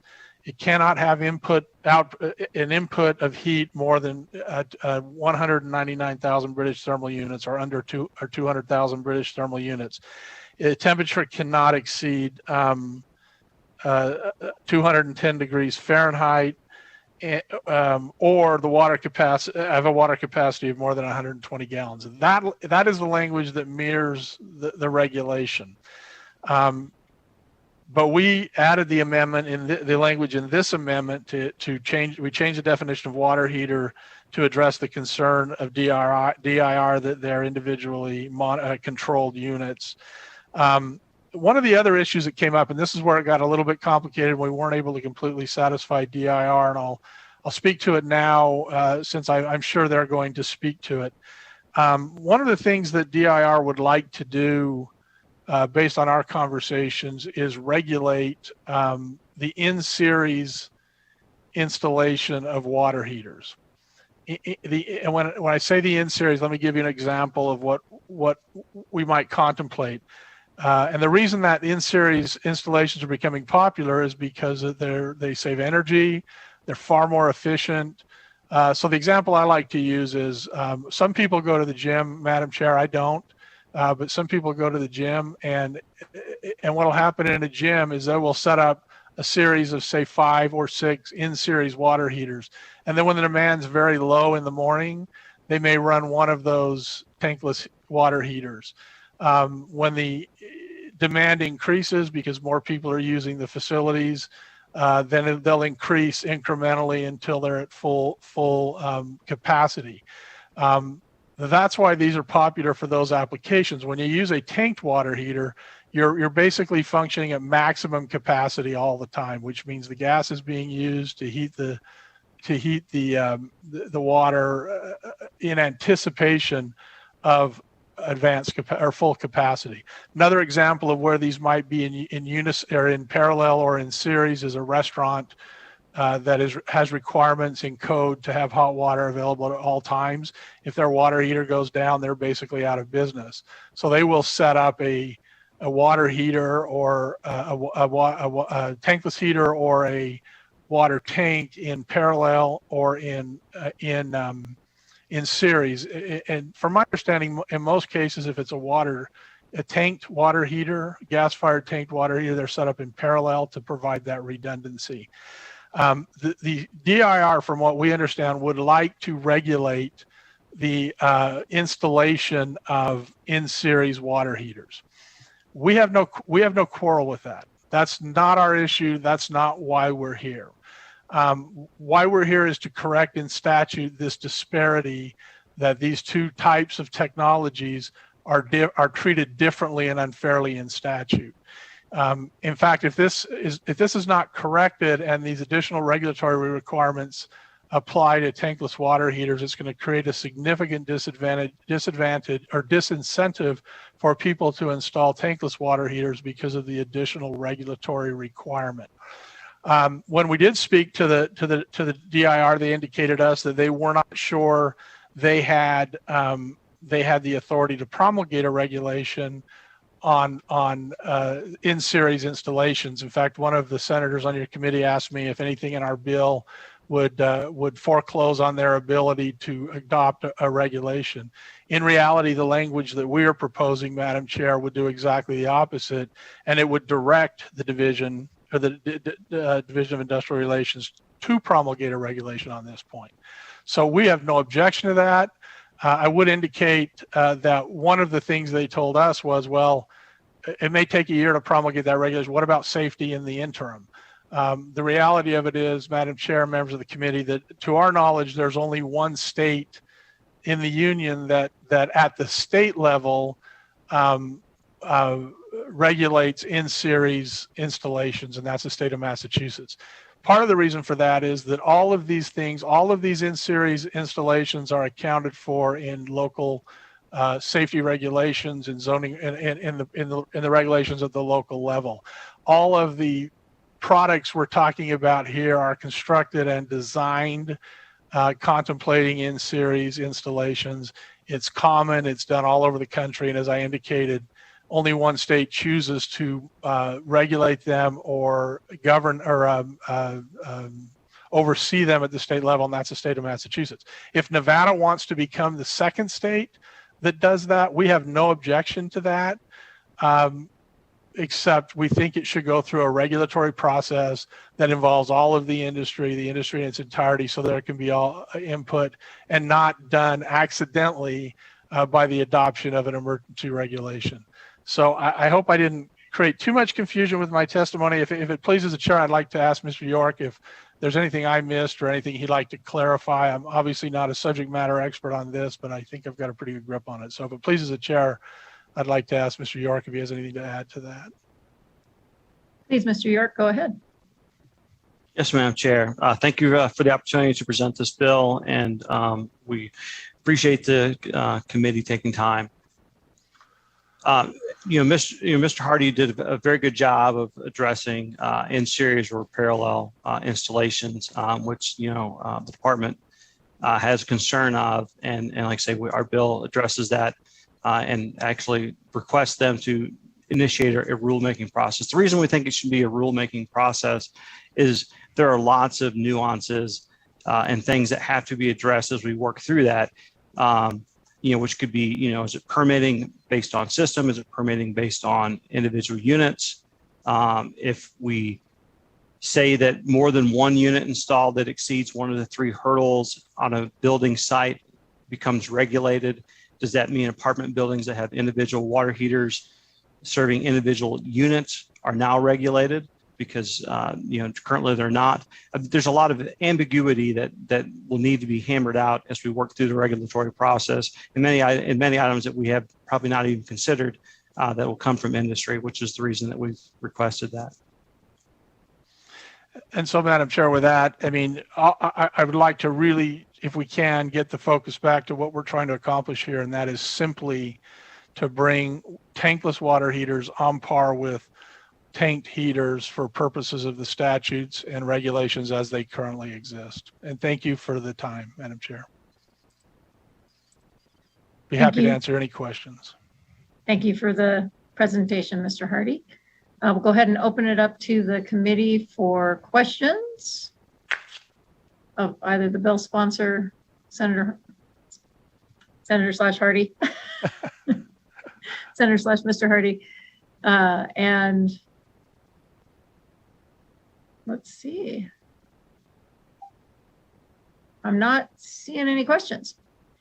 All right, so again, just to lay it out, the bill itself is in response to the emergency regulation. And I think it's just appropriate for me, at least, to take a pause here and just say how grateful we are, given the devastating event that happened on the University of Nevada campus and the scale of that explosion, the fact that we did not have significant injuries or casualties, though there were some people who were impacted, and I don't want to take that away, but is as close as I've seen in my life to a miracle. And so just really, really happy that that turned out the way that it did, and grateful to those who jumped in and did do some emergency regulations so that we are not hopefully in a position that something to that scale happens again. With that said, intent of the bill is just to make a correction for an exception and a piece of that exception that was left out, which is tankless water heaters. Everything else is a request from the Department of Regulations. Is that correct? Not Yes, Department of Regulations. I just made up that department, but the Department of, let's see. Industrial Relations. Industrial Relations. Thank you. Yeah, and Madam Chair, let me just, in the interest of being as complete as I can. So part of the language, so the DIR accepted the language and the definition we had, except they wanted to add the word single. So you're exempt if you're a tankless water heater if you install a single tankless water heater. Well, that still puts us at a significant disadvantage and really doesn't do anything to fix our problem. So that's the section of the language. So there was an attempt to kind of prevent the serial installation of these tankless water heaters in this legislation. And if that were to occur, the way that the law currently exists, there would not be the same exemptions or prohibition against in-series installations of tanked heaters that there is for tankless. Now, that said, nobody knows if or how many tanked water heaters are installed in series. I will only tell you this, that the manufacturers provide instructions on how to do it. In addition to that, they're regularly installed in parallel to provide redundancy. So I just want to be clear on that, and maybe I muddled it by trying to be clear, but so inadvertently in the language that DIR submitted for this to try to get us the exemption we were looking for, and they worked in good faith to do that, it inadvertently still limits us significantly if it limits our ability to install these in series, which is a common practice in the industry and is a growing practice in the industry and is allowed by code, is allowed by manufacturer.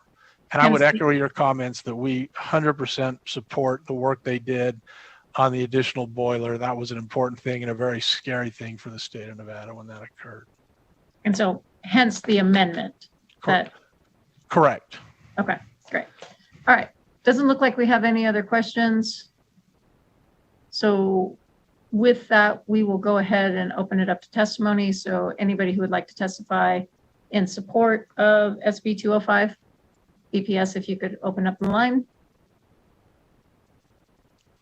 Thank you, Chair. Callers, if you wish to testify in support of Senate Bill 205, please press star 9 now to enter the queue.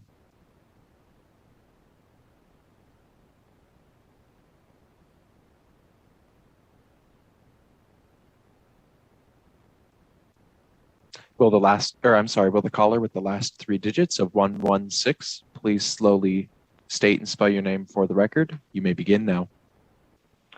Good evening. My name is Craig, C-R-A-I-G, Madole, M-A-D-O-L-E, representing the Nevada chapter of the Associated General Contractors and the Nevada Association of Mechanical Contractors. The emergency regulation that was adopted to clarify that these smaller hot water heaters that we've been discussing do not require inspection by the state boiler inspector was pursued and adopted on our behalf, and it has since been adopted as a permanent regulation. What was important to understand is that we never contemplated tankless hot water heaters when we were working with the Department of Industrial Relations, and so this was frankly an oversight on our part. That being said, we're very supportive of this bill as with the amendment, and if additional regulations are required, we'd be happy to work with the Department of Industrial Relations to adopt appropriate regulations to do so. But this truly frees up the boiler inspectors to inspect boilers instead of these small hot water heaters. Thank you very much. Thank you, Mr. Madole.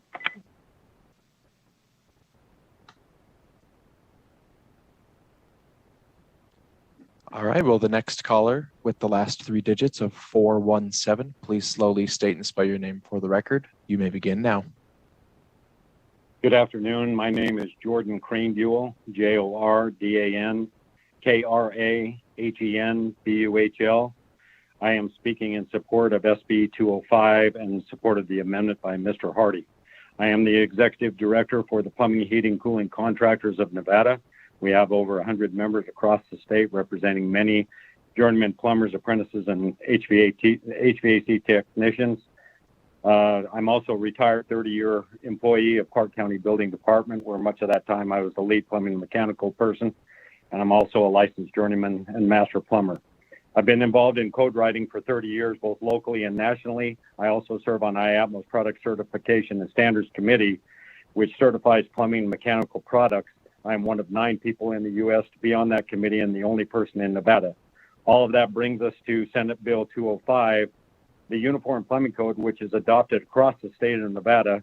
Section 1001 clearly defines what is a water heater and what is a boiler.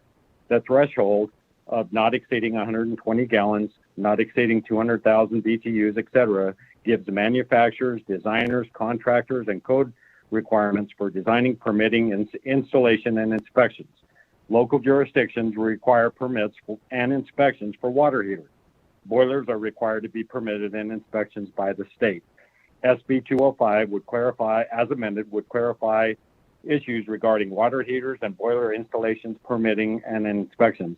We would be happy to be a part of a group moving forward to resolve any items regarding this issue. Thank you for your time. If there are any more callers wishing to testify in support of Senate Bill 205, please indicate that you want to do so by pressing star 9 now.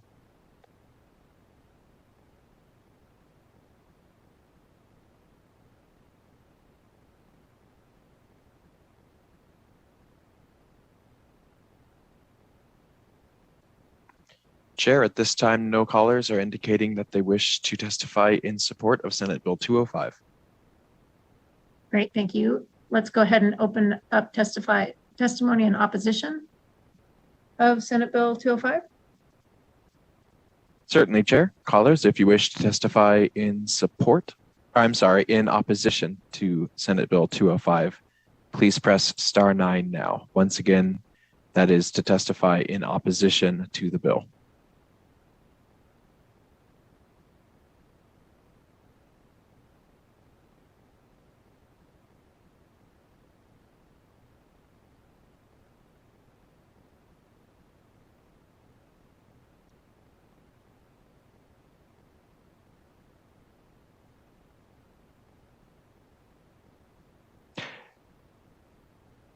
Chair, at this time, no callers are indicating that they wish to testify in opposition to the bill. Okay. Let's go ahead and open up testimony in neutral on SB 205. And I believe we have neutral testimony in the Zoom call. Ms. Carrion? Yes, thank you, Madam Chair. I'm Victoria Carrion. I'm the administrator at the Division of Industrial Relations, and our agency is neutral on this bill, and we appreciate working with Senator Dennis and Mr. Hardy in advance of the hearing and being open to our comments on the bill.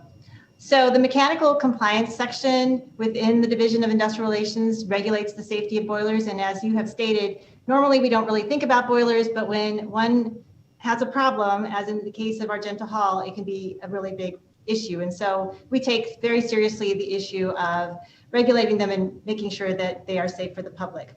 We are very supportive of providing parity between the tankless and the tanked water heaters. So the water heaters with the specifications proposed to be exempted present a very low safety risk and do not need to be permitted.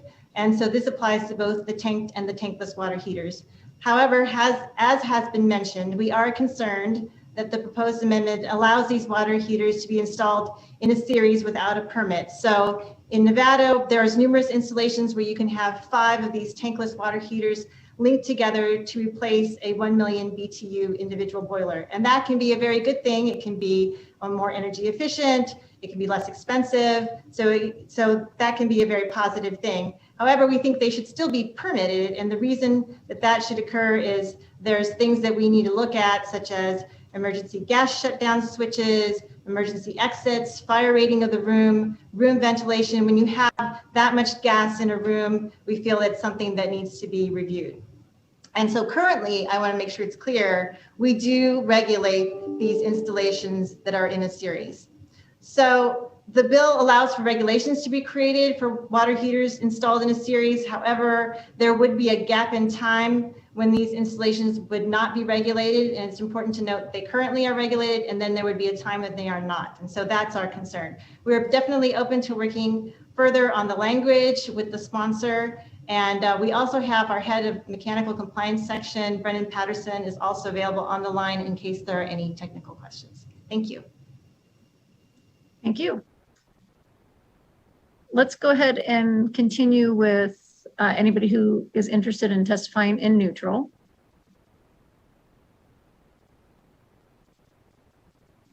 Thank you, Chair. This is BPS. Would you like me to open up the phone lines for the neutral queue? Yes, please. Thank you, Chair. Callers, if you wish to testify in a neutral position, please press *9 now to enter the queue.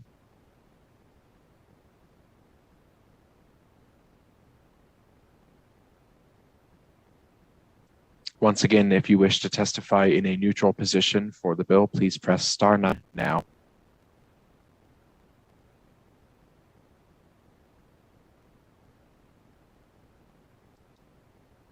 Chair, at this time, no callers are indicating that they wish to give a testimony in a neutral position for Senate Bill 205.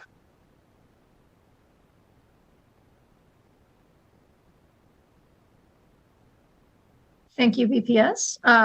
Okay, so members of the committee, since the sponsor of the bill brought up the concerns from Department of Industrial Relations in the presentation, and knowing that time is tight, I'd like to give you the opportunity to ask Department of Industrial Relations any questions that you might have about the concerns that they have, so that we can get that on the record, knowing that deadlines are looming.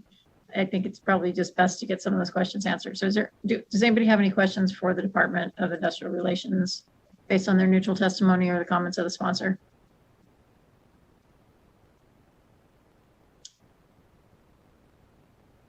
Not seeing any. So Ms. Carrion, I guess my question is, so you stated that currently you have regulations that apply to multiple inline tankless water heaters. Do we currently have regulations that apply to multiple inline, I'm just going to call them traditional water heaters for lack of a better way to describe them? Thank you, Madam Chair. Victoria Carrion for the record. So there's nothing that currently states that multiple installations are regulated just by virtue of all of these water heaters being regulated, the various types of installations are all currently regulated. And so this regulation or this new statute would exempt certain ones and would create a new exemption for all of those that are regulated in the series. Hope that helps. And so are you saying that the way the statute, this amendment is drafted, that it would exempt not only tankless, but also traditional water heaters that are in line from current regulation?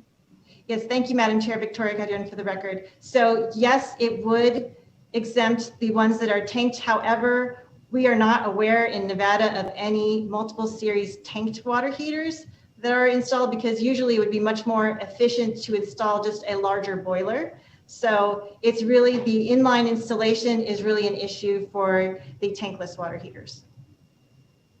Okay. So it doesn't happen in the real world. However, it currently, the legislation as drafted would exempt it were it to happen. Madam Chair, Victoria Gadion for the record. So yes, as the legislation would exempt tanked water heaters from having both tanked and tankless water heaters from having the inline installation, but only the tankless water heaters are the ones that do have the installation in a series. Okay, so the thing that I'm not going to do is put our legal counsel on the spot, because I have a feeling that this is going to take a little bit of looking into from Mr. Robbins, but it seems like we have a difference of opinion here from the representatives of the bill saying that they currently are not regulated and are only regulated in one state in Massachusetts, and the division that's saying no, they currently are regulated. So I think that what we're going to need is some clarity to understand what is and isn't currently regulated and how this amendment would affect that. So that's my pledge, is that working with our legal counsel with a little bit of time, we'll get what the committee staff's perspective is on this issue and get back to everybody before the work session is held. With that, doesn't look like any of the other members have any questions, so I'll turn it back to the sponsor, Senator Dennis, or any of your presenters that you would like to make closing remarks. Thank you. I want to give some closing remarks. I believe that Senator Hardy had, or Mr. Senator Hardy had a clarification, and then I'll go ahead and give my closing comment. Yes, thank you, Madam Chair. Thank you, Senator Dennis. So a couple of things I want to point out. First of all, we were trying to be very respectful of the committee's time, so we didn't line up a bunch of folks to give verbal testimony. But if you'll if you'll draw your attention to Nellis, you'll see there's numerous letters in support of this legislation. With regard to the timing of the regulation, again, I want to make it really clear.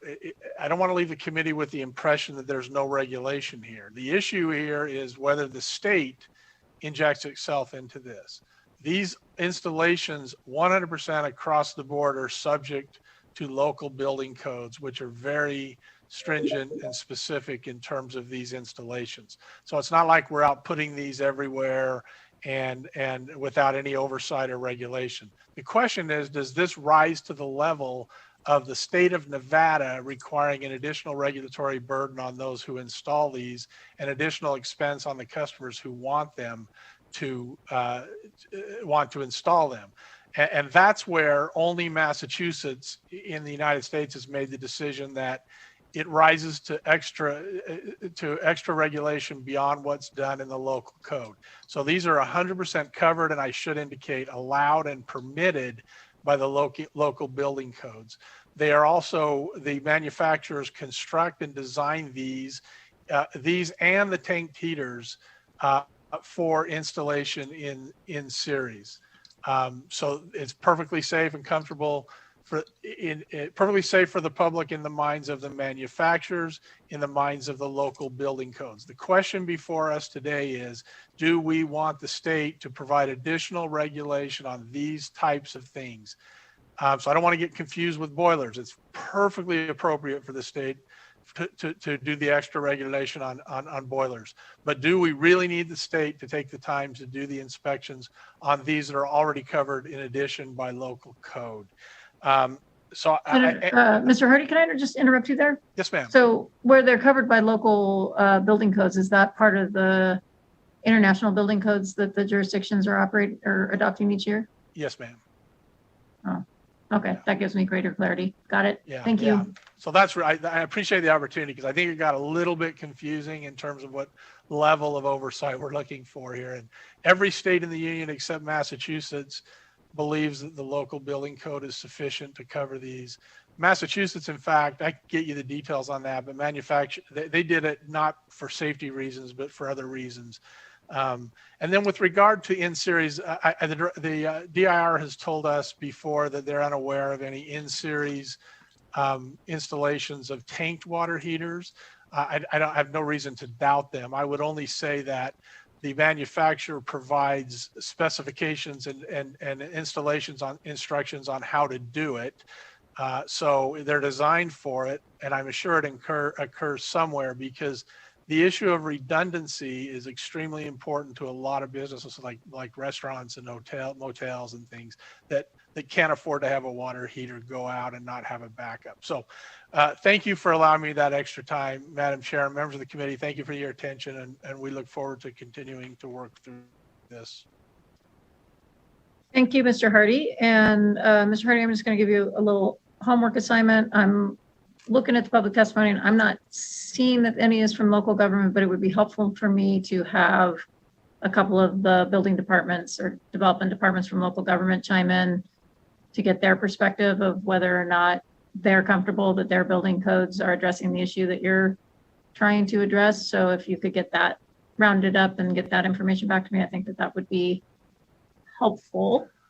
Also, thank you for not lining up a bunch of folks to testify in person and using the written comment for this bill, and frankly, and for all bills we hear today, asking that the secretaries put the written comment into the record. Yeah, I accept that assignment, Madam Chair, and I apologize for not thinking of it in the first place, but I'll get that to you.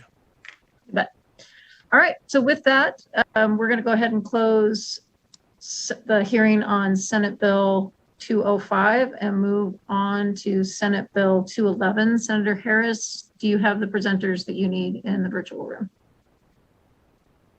Thank you, Madam Chair. Let me check to make sure they've been able to hang on, and it looks like I do have one who is still with us. So that'll be just fine. I'm ready to go when you are. Okay. So then with that, we'll go ahead and open up the hearing on Senate Bill 211. Invite Senator Harris, the bill sponsor, to the dais. All right. Thank you, Madam Chair, and members of the committee. My name is Dallas Harris. I'm the state senator for District 11, which is in the southwest part of Clark County. And it is my pleasure to present Senate Bill 211 to you today. This bill is, I hate to say it, but fairly simple on its face, but huge in its impact. Per HIV.gov, one of the elements of the Affordable Care Act is prevention services. This aspect of the ACA for HIV prevention includes HIV testing for everyone ages 15 to 65, and for people of other ages at increased risk without additional cost sharing, such as copays and deductibles. CDC recommended in 2006 that all people ages 13 to 64 be tested for HIV at least once in healthcare settings. However, the uptake of that recommendation has not been optimal. While HIV testing by healthcare providers is supported by the ACA and the CDC, many clients and patients are not routinely offered this test by their providers. The goal of this legislation is to normalize HIV testing as part of one's regular healthcare screening. The hope is that the public health and medical providers might be able to not only identify folks who are living with HIV earlier, get them into medical care, and ideally help clients and patients achieve viral suppression, which can in turn reduce the number of new HIV infections in the community.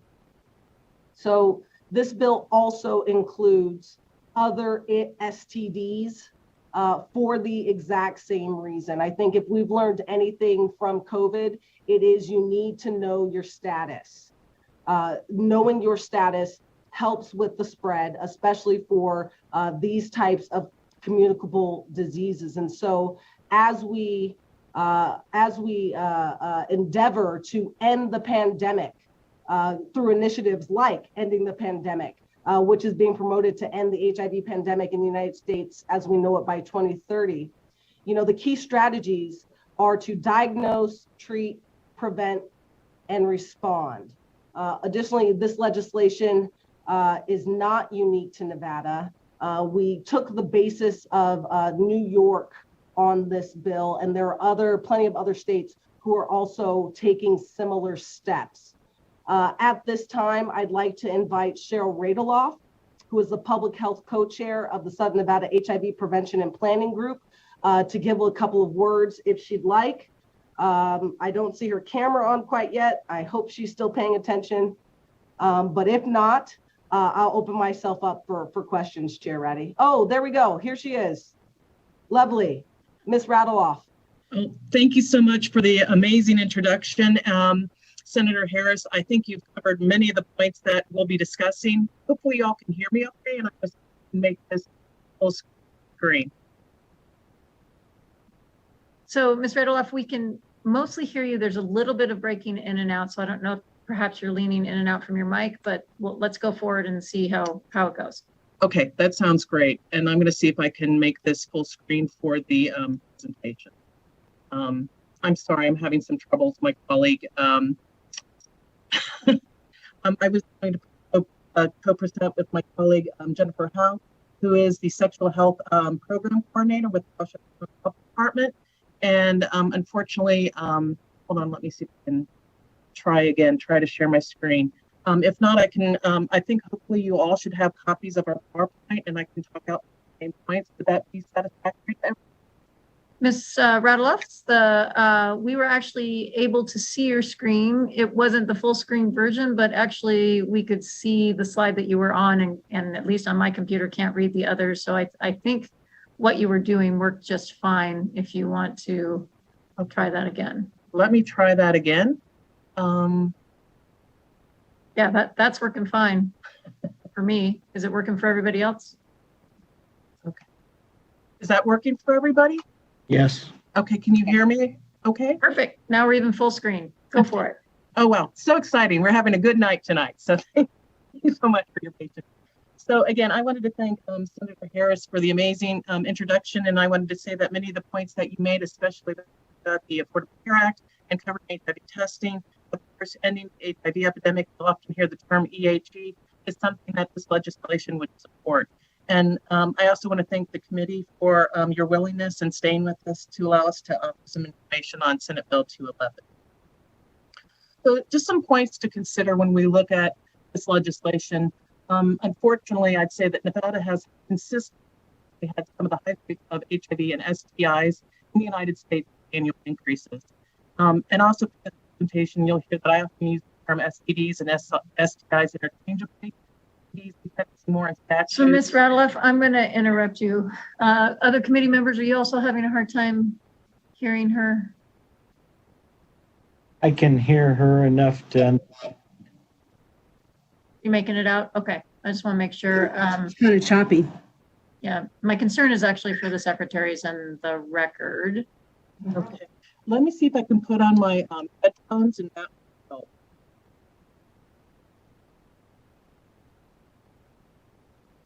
Is that better for the committee? So now it's not breaking up, but it's not very loud. Okay. I'm going to see if I can just lean closer to the microphone and you might be able to hear me better. That better? I do think that when you're leaning into the microphone, that's better. Thank you. And I'll try to slow down too. I have kind of a quick cadence with my presentation style. So I'm sorry to committee for that. Actually, that's working much better. So whatever you're doing now, stay with that. Sounds good. Thank you so much, Chair Ratty. And again, hopefully just remind me if you cannot hear me. So just to begin with, Nevada has consistently had some of the highest rates of HIV, STIs in the United States, annual increases. And just a little bit for clarification, often you'll hear STDs and STIs used interchangeably. My understanding, STIs are typically used more in public health rhetoric, and then STDs are more, I'd say, terms of code. Also, the majority of HIV cases in Nevada are often diagnosed in inpatient or outpatient hospitals and private physician offices. And also, we see similarities for that for STDs. And you'll see a slide later, but it's very constrained for inpatient, especially for AIDS, now known All as. right, Ms. Radeloff, I apologize. I'm going to interrupt you again. It's my job to make sure that we get a good bill hearing today, but it's also my job to make sure that our secretaries can get the record. So what I'm going to suggest is that we take a 1-minute recess. And I'm wondering if you could try calling in on a phone line, muting your Zoom call where you could still do the presentation, but maybe if we had you on the phone that your audio would be coming through better. Chair Ratty, is there a way that we might be able to, I can go out at this, the phone line in the chat? Okay. So I'm going to ask BPS to lean in and help me out with that. Help me out with that. For the rest of the committee, we are in recess. Hi, Chair. This is Kaylee with Broadcast.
Chair, the broadcast is rolling and you can call the meeting to order when you are ready. Great. And thank you, BPS, for everything that you've done to get us back on track. So again, Chair Reddy, I'm going to call back to order the meeting of the Senate Health and Human Services Committee. We are back live, and it looks like we have our technical difficulties worked out. So I'd like to turn it back over to Ms. Radeloff to continue the presentation. You might start from the top. I don't think we got most of it. Thank you again so much, Chair Ratty, and hopefully can everybody hear me? I feel like I'm doing the classic Zoom, so thumbs up. I also teach at CSN and UNLV, so I'm like, can everybody hear me? Oh, thank you so much. I appreciate your nonverbals. So I just wanted to start that there's some points to consider with this legislation that Senator Harris did an amazing job giving an overview, is that Nevada does have consistently some of the highest rates of HIV and STIs in the United States, and we've also seen annual increases. And just for a point of clarity, that often you'll see STDs and STIs used interchangeably. My understanding is that STIs typically is seen more in public health literature, and STDs is more in I'd say statute. And that the majority of HIV cases in Nevada are often diagnosed in inpatient or outpatient hospitals and private physician offices, and that we see that's pretty similar to the diagnosis of STDs. And that we are also hearing that patients want routine sexual histories, access to routine, free or low-cost, confidential, and convenient testing for both HIV and STIs by their medical providers. But unfortunately, I'd say that many providers offer testing based on a subjective, not a routine approach, which may be like, let's say, signs or symptoms. It could be, for some providers, they may lack supportive policies for offering routine HIV and STI testing within their practices. There may be a lack of awareness of clients or patients' HIV or STI risk. They may not offer testing due to stigma, and then also assumptions about patients' lives. And that we do see that there has been some research that only about a third of providers nationally ask about sexual history or risk, and that often refer patients to local health districts, or even, I'd say, in especially our rural areas, their community health nurse. And just on a side note, I just completed a training last week. It's a process called academic detailing, where we use kind of the techniques that many pharmaceutical reps do, and public health goes and talks to providers. And that I'd say a very common issue throughout the United States is that, again, working with providers and to give providers support on how to do sexual histories. So for the next screen, we want to really think about access to routine, confidential, and convenient HIV testing, as mentioned, is one of the pillars in the United States, not only within the Clark County ending the HIV epidemic, kind of the form. And if you're interested in this document, it can be found in endhivnevada.org. And I believe we have some of those resources. That's part of the Nevada Division of Public and Behavioral Health. It's on the website. And that this also supports Nevada's Fast Track initiative. There is also potential revenue potential with the Center for Medicaid Care and Medicaid Services and their electronic health record meaningful use incentive program. As mentioned by Senator Harris, we have seen similar legislation that was passed in 2010 in New York State. The focus was on HIV testing, and that the research did show that evaluated this policy, that there was an increase in the volume of HIV testing. I also believe that this legislation supports and complements Assembly Bill 192, which seeks to revise testing provisions for pregnant women for sexually transmitted infections, especially as Nevada is ranked second, and I just want to say that again, second for rates of congenital syphilis in 2018. And also that the Affordable Care Act requires insurance coverage for preventative services that are grades A and B recommendations of the U.S. Preventative Services Task Force. And then, as mentioned by Senator Harris, that the CDC recommends that everyone between the ages of 13 to 64 should get tested for HIV at least once as part of the routine health care. So this is just a little bit, some of you may be familiar with hearing the terms continuum of care. And sorry, sometimes I'm in the public health world so much that I just assume everybody knows what I'm talking about with the continuum of care, but maybe everybody doesn't. And this is a little different because it's really kind of this notion about continuum of HIV care, not just for treatment, but also for prevention. And also you'll hear a lot with the continuum of care. You're going to hear this and you'll see a slide later which talks about like 90, 90, 90. So the goal is going to be for everybody, like 90% of folks to know their status, 90% of those folks who are diagnosed with HIV to get into care, and then ideally 90% to become virally suppressed, which means if they have HIV, their levels of HIV can get to a point which is known as undetectable, which means it's in such low amounts that there's a whole campaign too called U equals U, or undetectable means untransmittable. So it's extremely powerful with this, in that we're seeing this too, that, you know, when people have such low viral loads, they will not transmit the virus, and that's also going to drop what we know as the community viral load. But the same thing too is, let's say for testing, let's say if somebody tests negative or non-reactive, we want to link them in with prevention services. And so I think there's been some discussion and some other bills about things such as PrEP, which is pre-exposure prophylaxis. So it's much like it's medication, much like I'm going to compare it to the birth control pill, where you can take a pill a day with the idea that if you get exposed to HIV, you won't get it.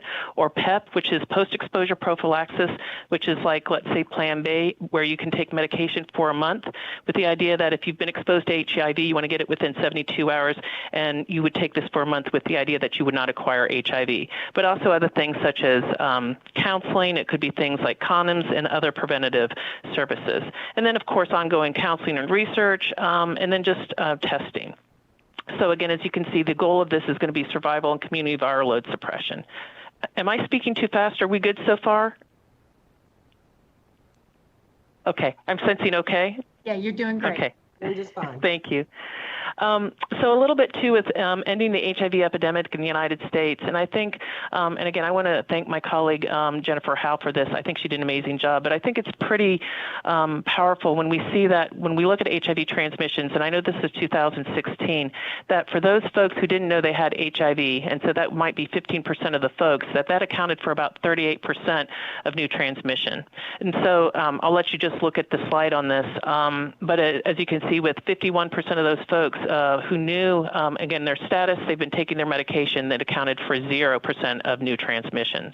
And as Senator Harris was mentioning, the key tenets of the ending the HIV epidemic are diagnose HIV as early as possible, so diagnose, treat HIV as quickly as possible, protect, and then I'm sorry on this, and then also respond. And again, the same, I think we can say these pillars can also be applied to STIs as well.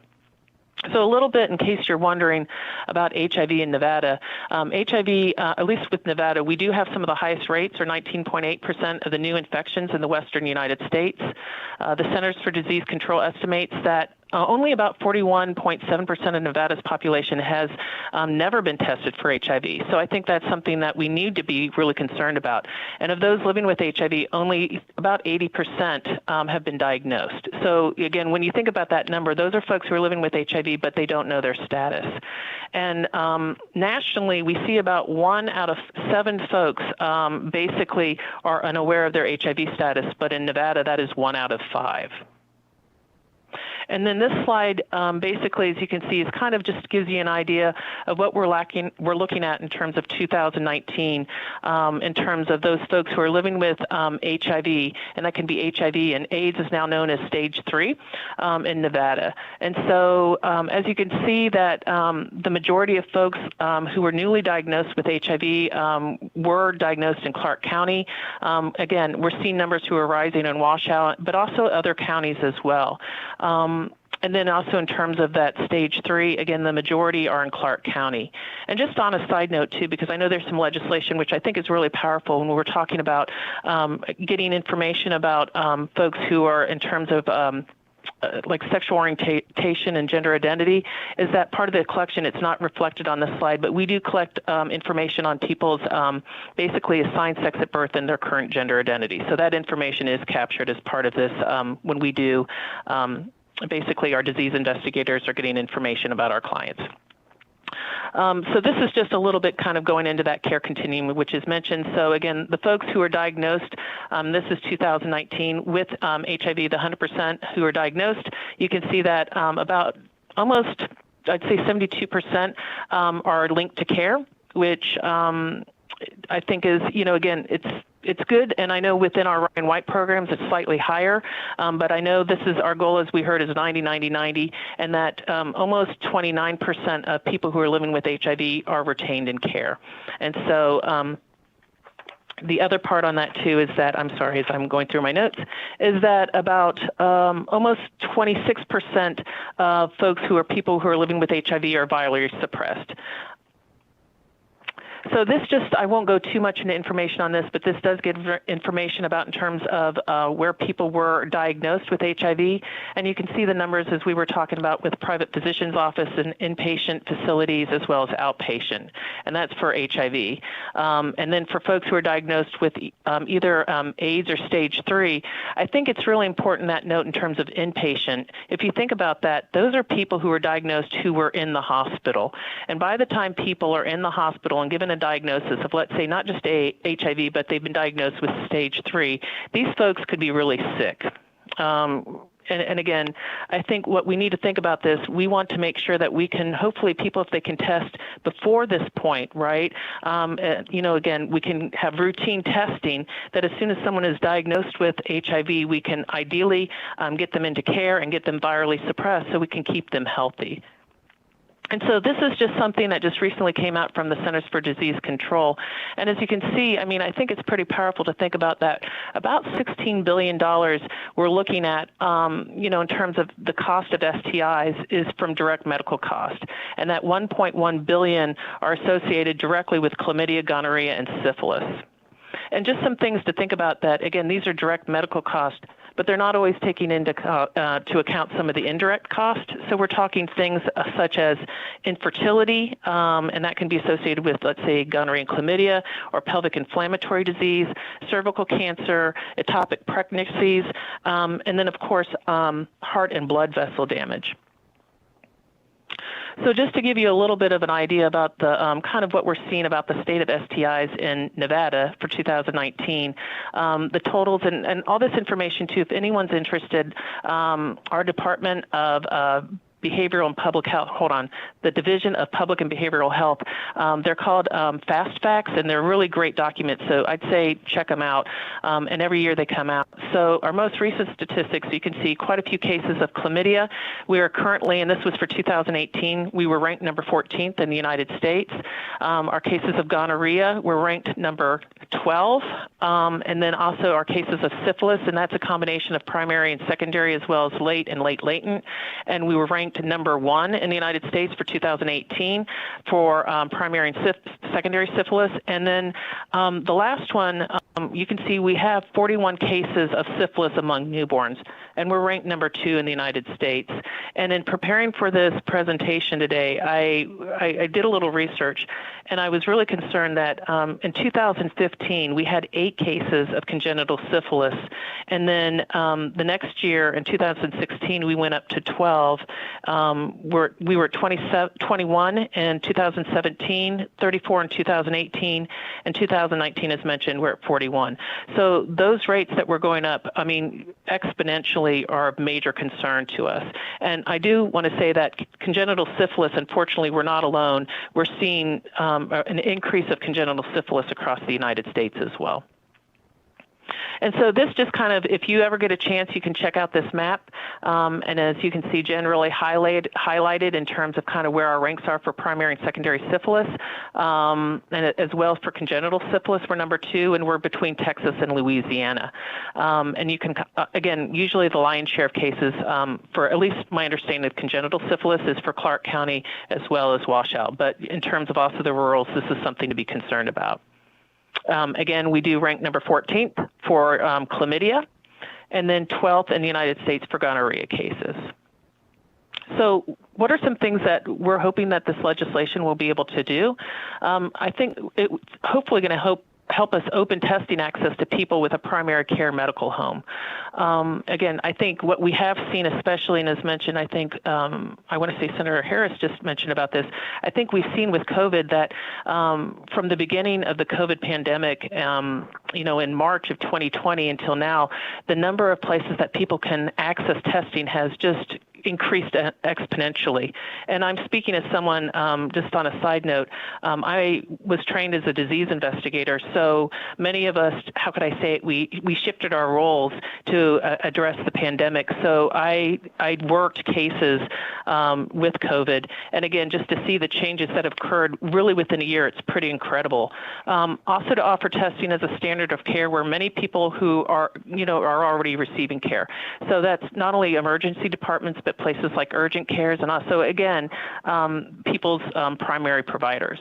I think it's also, I shouldn't say I think, I hope that the hope is that it's going to reduce stigma by creating a standard of testing for HIV and STIs. Also, it's important, this thought about being able to collaborate with public health community and practitioners to identify cases for public health intervention to also decrease case numbers over time.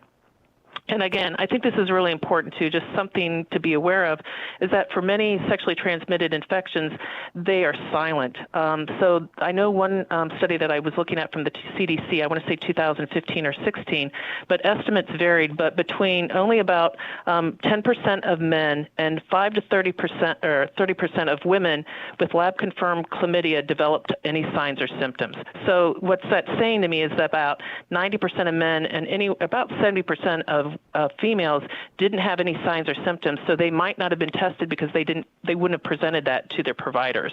They might not have known. We also want to increase the number of people who know their disease status, so proper referrals and care plans could be made. We want to have opportunities for provider reimbursements of cost. Also, we want to find infections sooner to really reduce, in terms of the impact of those infections on folks, and also to stop transmission, because really that's the goal of public health, is to stop the spread of communicable diseases. I should say the goal of public health. I think about my department. I'm with the Office of Epidemiology and Disease Surveillance, so that's kind of our, I would say that's one of our main initiatives.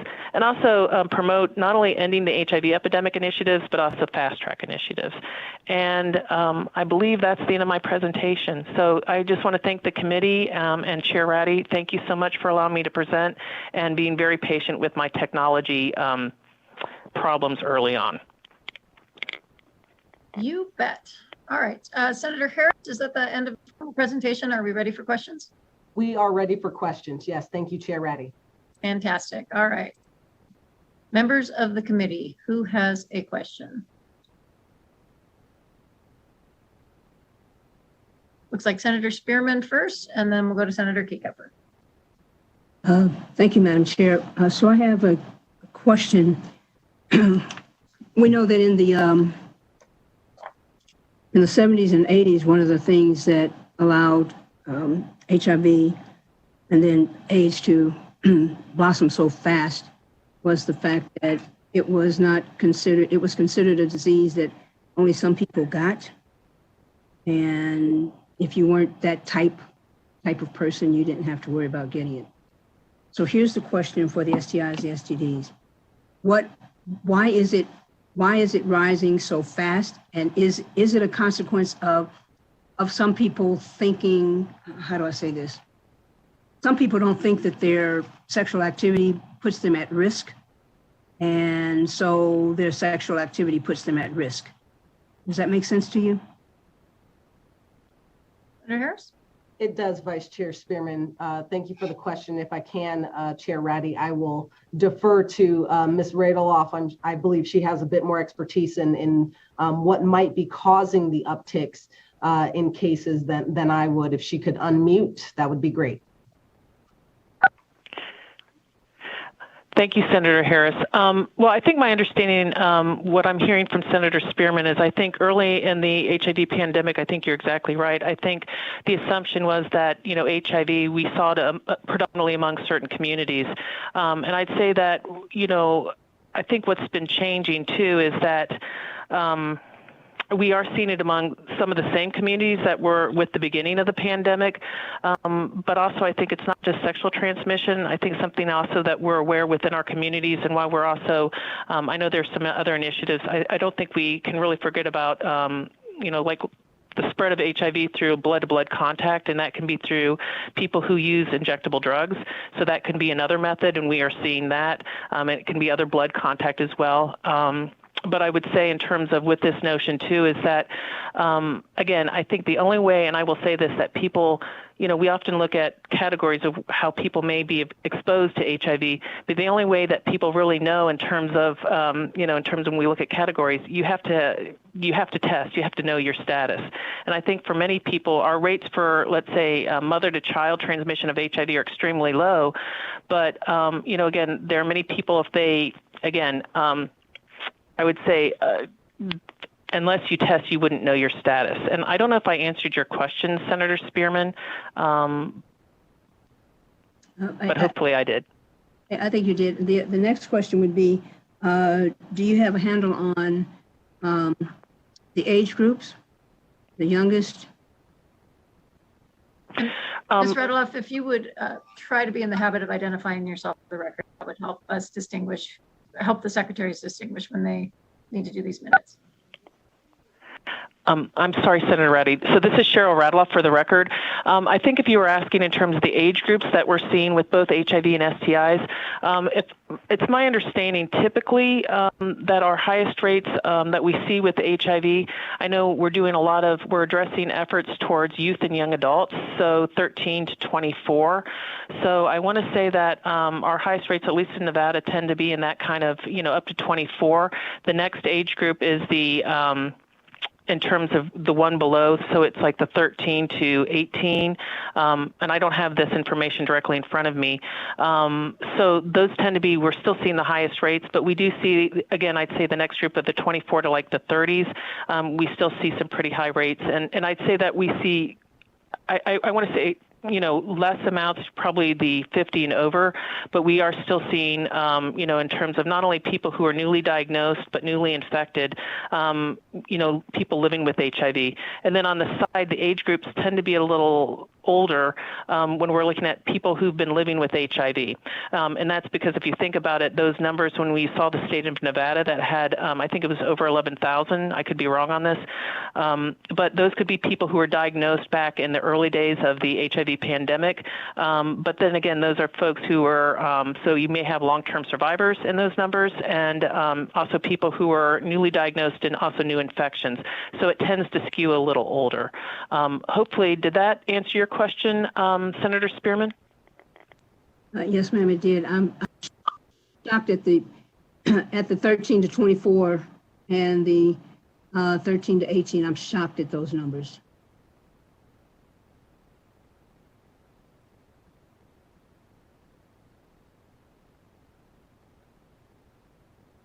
Senator Reddy, you're muted. Senator Kiekeffer. Thank you, Madam Chair. Can you talk a little bit about just sort of the logistics of the bill? So the requirement is that the testing be offered and, if feasible, done in an emergency or primary setting, right? So A, is there a reason urgent care is not included but emergency is? And then B, help me understand the various tests that may be necessary to sort of run the gamut of what we're trying to test for, and what the sort of feedback loop time is for those testings. As I assume they're blood tests, but maybe. I'll start and then I'll ask Ms. Radloff to maybe supplement. So it's my understanding that their primary care providers are covered, and there are many people who use urgent cares as primary care providers. And so the physicians in those facilities would be covered under the bill, and I'd be more than willing to take a look at a possible amendment if we feel that that's needed. Now, when it comes to asking for the testing, you are correct. They need to just ask. And then if they can do it in-house, do it. If they offer it there, great. if not assist in facilitating that testing. And often, I know many of the members here go to the doctor regularly. Often it's a form for you to go off to LabCorp or Quest or whatever the testing facility your insurance covers. The way I envision this working is not particularly to cover any sexually transmitted diseases, but more the general panel of tests that are done for STIs. It's not meant to create any additional testing for things that we don't already do. If you were to go in to ask your doctor right now, hey, I'd like to get a test for STDs. These are kind of well-established practices. We're just trying to make sure that they're offering them to everyone as a regular course of practice. And at this time, I'll ask Ms. Radeloff if she can to come off mute and maybe give some more supplement and then discuss if she knows what the traditional turnaround time is for this type of testing. This is Cheryl Radeloff for the record. So I think in regards to the test, maybe I'll start with that question. Typically when you asked, I believe, I'm sorry, the senator who asked the question, the types of tests, blood tests typically are associated with testing for HIV and syphilis. What is exciting right now is that, in fact, I'll be teaching a training on Thursday and Friday. We do have rapid tests for HIV that people can get the results as soon as 1 minute or up to 20 minutes. So that can also be done in-house. So we do train community partners on that. Syphilis, as I mentioned, is a blood test. For gonorrhea and chlamydia, typically, again, we are now advocating, it's known as 3-site testing. So I will try not to go into my usual disease investigator kind of lingo on this too much, but basically we want to, those tests, you can't get the information through a blood test, so it has to be site specific. So you think about like COVID, it's like it can either be like I know like one test is by blood, the other is like through the nose, like the nasal pharyngeal. So for gonorrhea and chlamydia, those testing, you want to, how could I say it? You want to perform the test in the place that people might have been exposed. I don't know how much detail you'd like me to go into, but I'm okay not going into the detail, but I'm fine doing that as well. And so okay, thank you. This is Cheryl Radeloff for the record. So what I heard, it sounds like we're all good on that. And I'm trying to think. The other questions, hopefully I can answer on this. I would assume, too, that urgent cares are also under this legislation because, as mentioned by Senator Harris, that many people do use urgent cares as their primary providers. And what was the other question? I'm sorry. I think it was, thank you, I appreciate it. I think there was, I had questions about, I guess, is there a standard panel when it says STDs? Is that specific for which diseases are going to be tested for?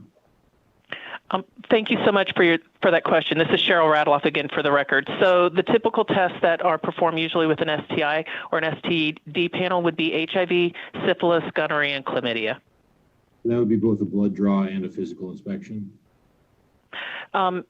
This is Cheryl Radeloff for the record again. So it could be a physical inspection, but again, the blood draw would be for HIV and syphilis, and depending, it could be a blood draw through, let's say, the arm or another place. And again, the rapid test usually is a finger stick.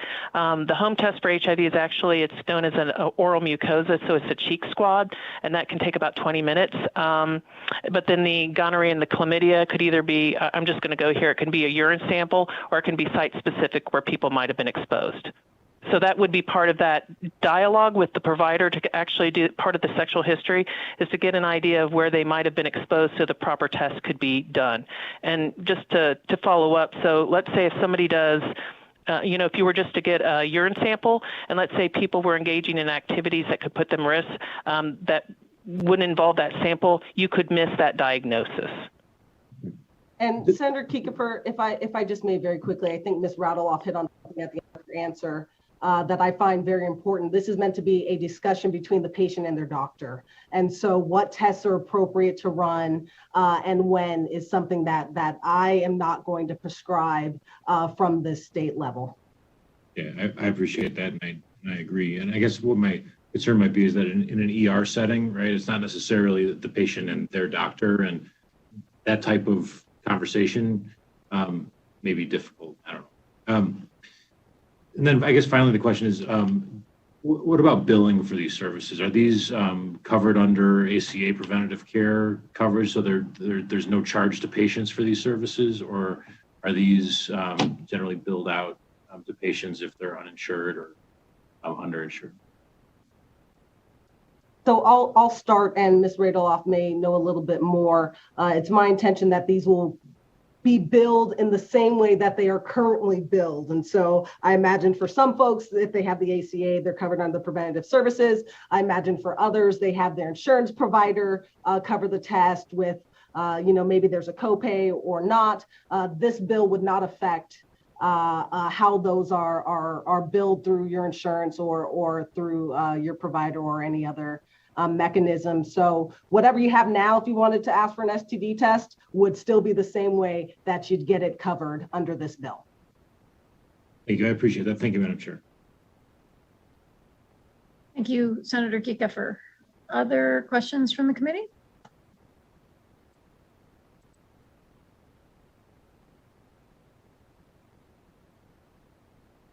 Okay. Senator Harris, it looks to me like on page 2, section 1, sub 4, sub A, that it specifically eliminates criminal penalties if this law isn't followed. Is that correct? That is correct, Chair Reddy. And then it's wonderful to put it into the law. But I guess what's your ideal vision for the rollout plan so that doctors and frankly other medical professionals, and I think to Senator Kieckhofer's question about who do folks have a medical relationship with, and so this does include physician assistant, advanced practice, registered nurse, midwife. So it sounds like if they have a relationship with and they may not have a relationship at all. I mean, the relationship may be that visit in the emergency room, or that visit in a federally qualified healthcare center, or that visit with their primary doctor that they've known forever. But I guess my question is, how do we get the word out to providers that this is something that they're supposed to do? Are we able to provide through the public health systems some education or some information? Are we hoping that the medical association is going to help out with this? Who are your partners to get out the word so this is not just words on paper, but actually makes a difference? Thank you for that question, Chair Ratty. I think you're hitting on an important point. As you see, I've got the departments of health for both Washoe and Southern Nevada kind of working with me on this. I imagine that they would be a conduit, one conduit to get the information out. It's also my understanding that generally this is good medical practice to be asking for these tests. And so I'm hoping it won't be too much of a lift to get the word out. Okay. Any additional questions from the committee? All right. Seeing none, let's go ahead and go to public testimony. So we're going to go ahead and open up the telephone lines BPS for public testimony in support of SB 211. Thank you, Chair. Callers, if you wish to testify in support of Senate Bill 211, please press star 9 now to enter the queue.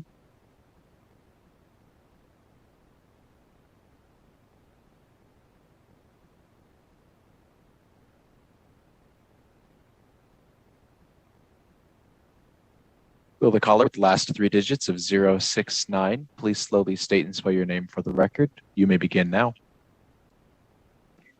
Hello, this is Andre Wade, ANDREWADE.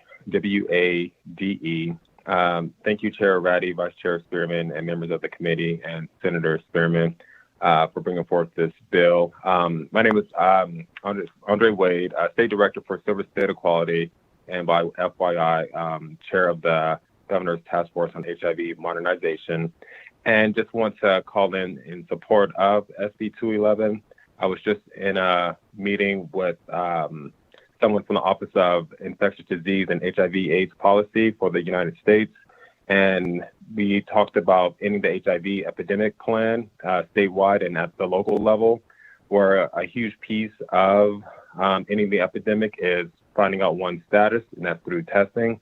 So this would greatly increase people's knowledge of their status. And as Dr. Radaloff mentioned earlier, those who are unknown, that don't know their status, tend to be the ones that transmit HIV unknowingly. So again, knowing someone's status is very helpful. And also, when we normalize testing in healthcare environments throughout the system, it destigmatizes HIV. On a personal note, when I had a conversation with the doctor, just in general, and about HIV testing, they were very hesitant just to bring up testing. And I asked him why he was hesitant to talk to me as a patient about being tested for HIV from an advocacy perspective. And he just said that he didn't want people to be taken off guard by it. And so it's just this idea that knowing your status about HIV or just talking about HIV in general is this stigmatizing thing that even happens in a healthcare environment. So if healthcare providers are to have ask their patients if they want to be tested or not for HIV and STIs, I think it'll do a world of difference for us in Nevada, where the rates are extremely, extremely high. That ends my testimony. Thank you very much. Thank you, Mr. Wade.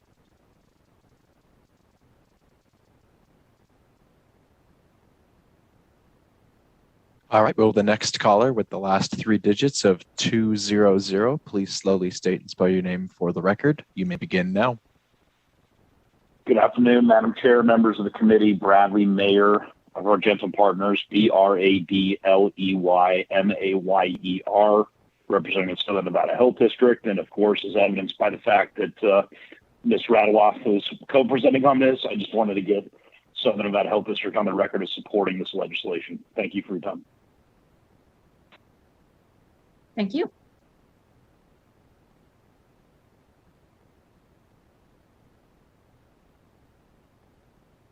Will the next caller with the last three digits of 672 please slowly state and spell your name for the record? You may begin now.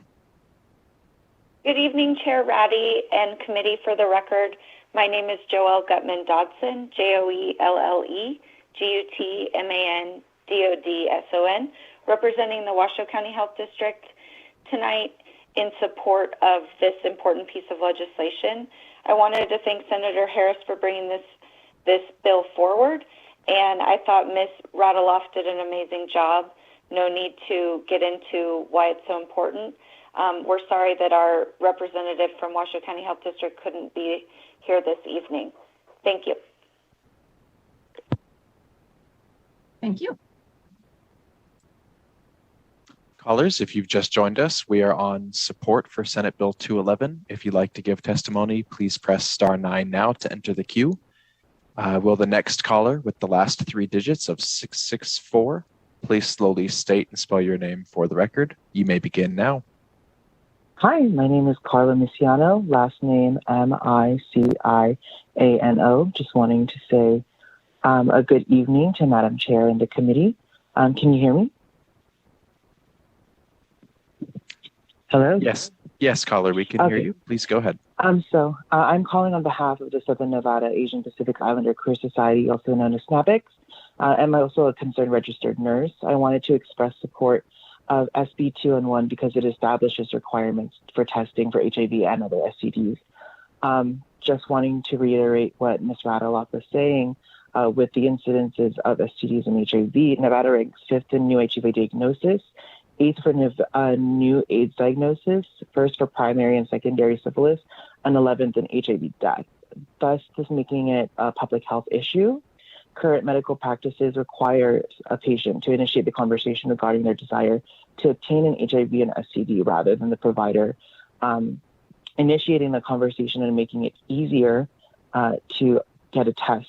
With this bill requiring providers to ask patients if they would like to be tested, this would allow for greater identification, remove the barrier to testing, improve treatment outcomes, and reduce stigma surrounding the issue. HIV and STD disproportionately affect the API community and the LGBTQ plus community. So I think SB 211 could start moving Nevada in a better direction and end the HIV epidemic. That is the end of my testimony. Thank you. Chair, at this time, no other callers are indicating that they wish to give testimony in support of Senate Bill 211. Okay, let's go ahead and move on to opposition. Is there anybody who'd like to testify in opposition to Senate Bill 211? Thank you, Chair. Callers, if you wish to testify in opposition to Senate Bill 211, please press star 9 now to enter the queue.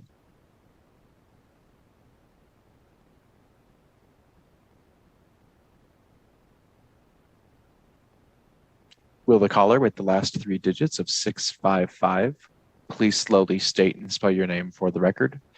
If you're having trouble unmuting yourself, please try pressing star 6 to unmute yourself. You may begin now. Joseph Heck, H-E-C-K, Red Rock, Government Relations, on behalf of the Nevada Osteopathic Medical Association. While we would encourage all primary care providers to be better disciplined in bringing up this conversation with their patients, we have significant concerns with the bill as drafted, which are laid out in a letter that is part of the exhibits in Nellis. But to discuss some of the points that were brought up during the presentation, while most of the presentation revolved around testing for HIV, the bill is much more encompassing to include STDs, of which there are more than 20. With no requirement for there to be any clinical correlation to the tests that are being ordered. So it begs the question, which tests should be ordered if there is just a blanket requirement? The issue regarding cost has been already addressed. While the Affordable Care Act does provide for services, or require services to be covered as recommended by the United States Preventive Services Task Force, it should be noted, for instance, that this only is true for recommended A and B recommendations. So for men, there is no recommendation for gonorrhea or chlamydia. So therefore, that would be an out-of-pocket expense. For syphilis, it's a recommendation A only in certain categories of individuals that have other high-risk criteria. So it can't just be a blanket test and then be covered. In addition, having these done in the emergency department significantly increased costs. As we all know, the emergency department is the most expensive place to receive care, and would have no direct connection to the potential presenting complaint of the patient, right? 16-year-old from a high school football game comes in with a sprained ankle, he's going to get an x-ray. Is that the time where you want to start bringing up a conversation about testing for STDs? So while we applaud the efforts to increase diagnosis, prevention, and treatment, there are significant logistical concerns with the bill as drafted. That concludes my testimony. Thank you. Thank you, Mr. Eck.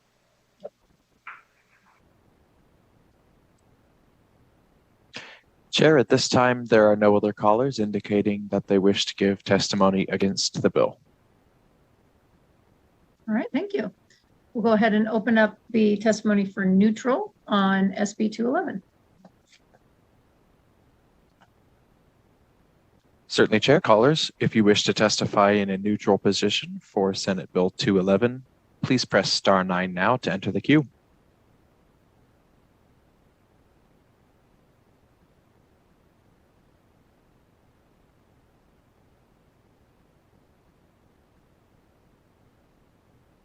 Chair, at this time, there are no callers indicating that they wish to provide a neutral testimony. I need to go ahead and check in on the Zoom call to see if there's anybody on the Zoom call who needs to testify in neutral. Mr. Young? Good afternoon. Dwayne Young, Deputy Administrator for the Division of Healthcare Financing and Policy. For the record, Chair Radity, we have been working on this. The division has placed a fiscal note based on increased utilization.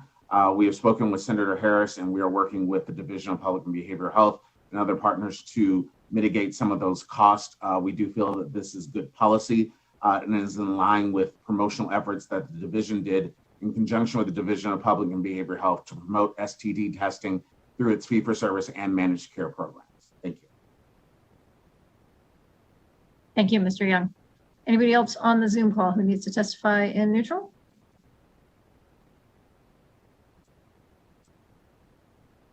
All right, not seeing anyone.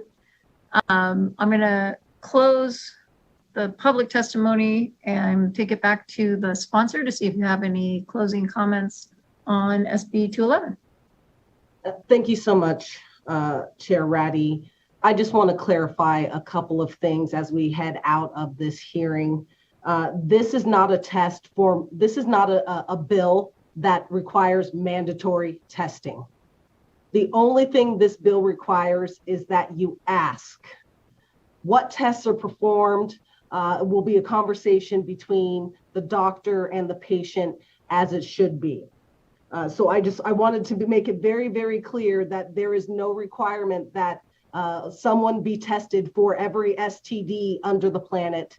Simply that the doctor asks, would you like a test for STDs and HIV? And I think we've seen what the numbers were in Ms. Radeloff's presentation.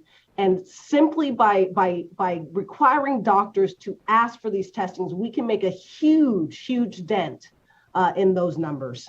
Thank you, Chair Ratty. Thank you. All right, with that, I'm going to go ahead and close the hearing on SB 211. And that is the last item for our agenda today. Ms. Komlosky, I'm assuming we don't have any bill introductions or anything else we need to take care of today? Not that I'm aware of. Okay, great. So with that, then the last part of our agenda today will be public comment. This is the time where members of the public can comment on anything. We've moved past the bill hearings at this point, so it should be on any topic except for those bills. EPS, please open the line. Thank you, Chair. Callers, if you want to give public comment, please press *9 now to enter the queue.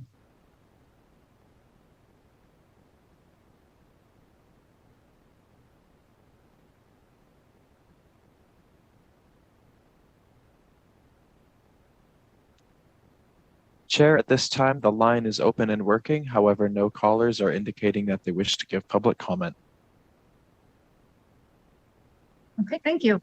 So once again, I would like to thank the team at Broadcast Services here at the legislature who's been working very hard to make sure that we can continue to do these virtual meetings. I'd like to thank our staff at the Legislative Council Bureau as well. Also been busy the last few weeks and are going to continue to get busier as we approach deadline days. And thank you to all the members of the committee for your time and attention today. Just by way of heads up, we have 5 scheduled meetings left before the first committee passage deadline. We do have a number of bills that are going to need to be heard, and I'm aware of several more committee bills that will likely end up our way. So just keep your Tuesday and Thursday evenings open, because I think we will probably be going into the evening in order to get our bills across the finish line by at least the bills that deserve to get across the finish line by the deadline on April 9th. So with that, consider yourselves warned, and appreciate everybody's time and attention. And this meeting is adjourned.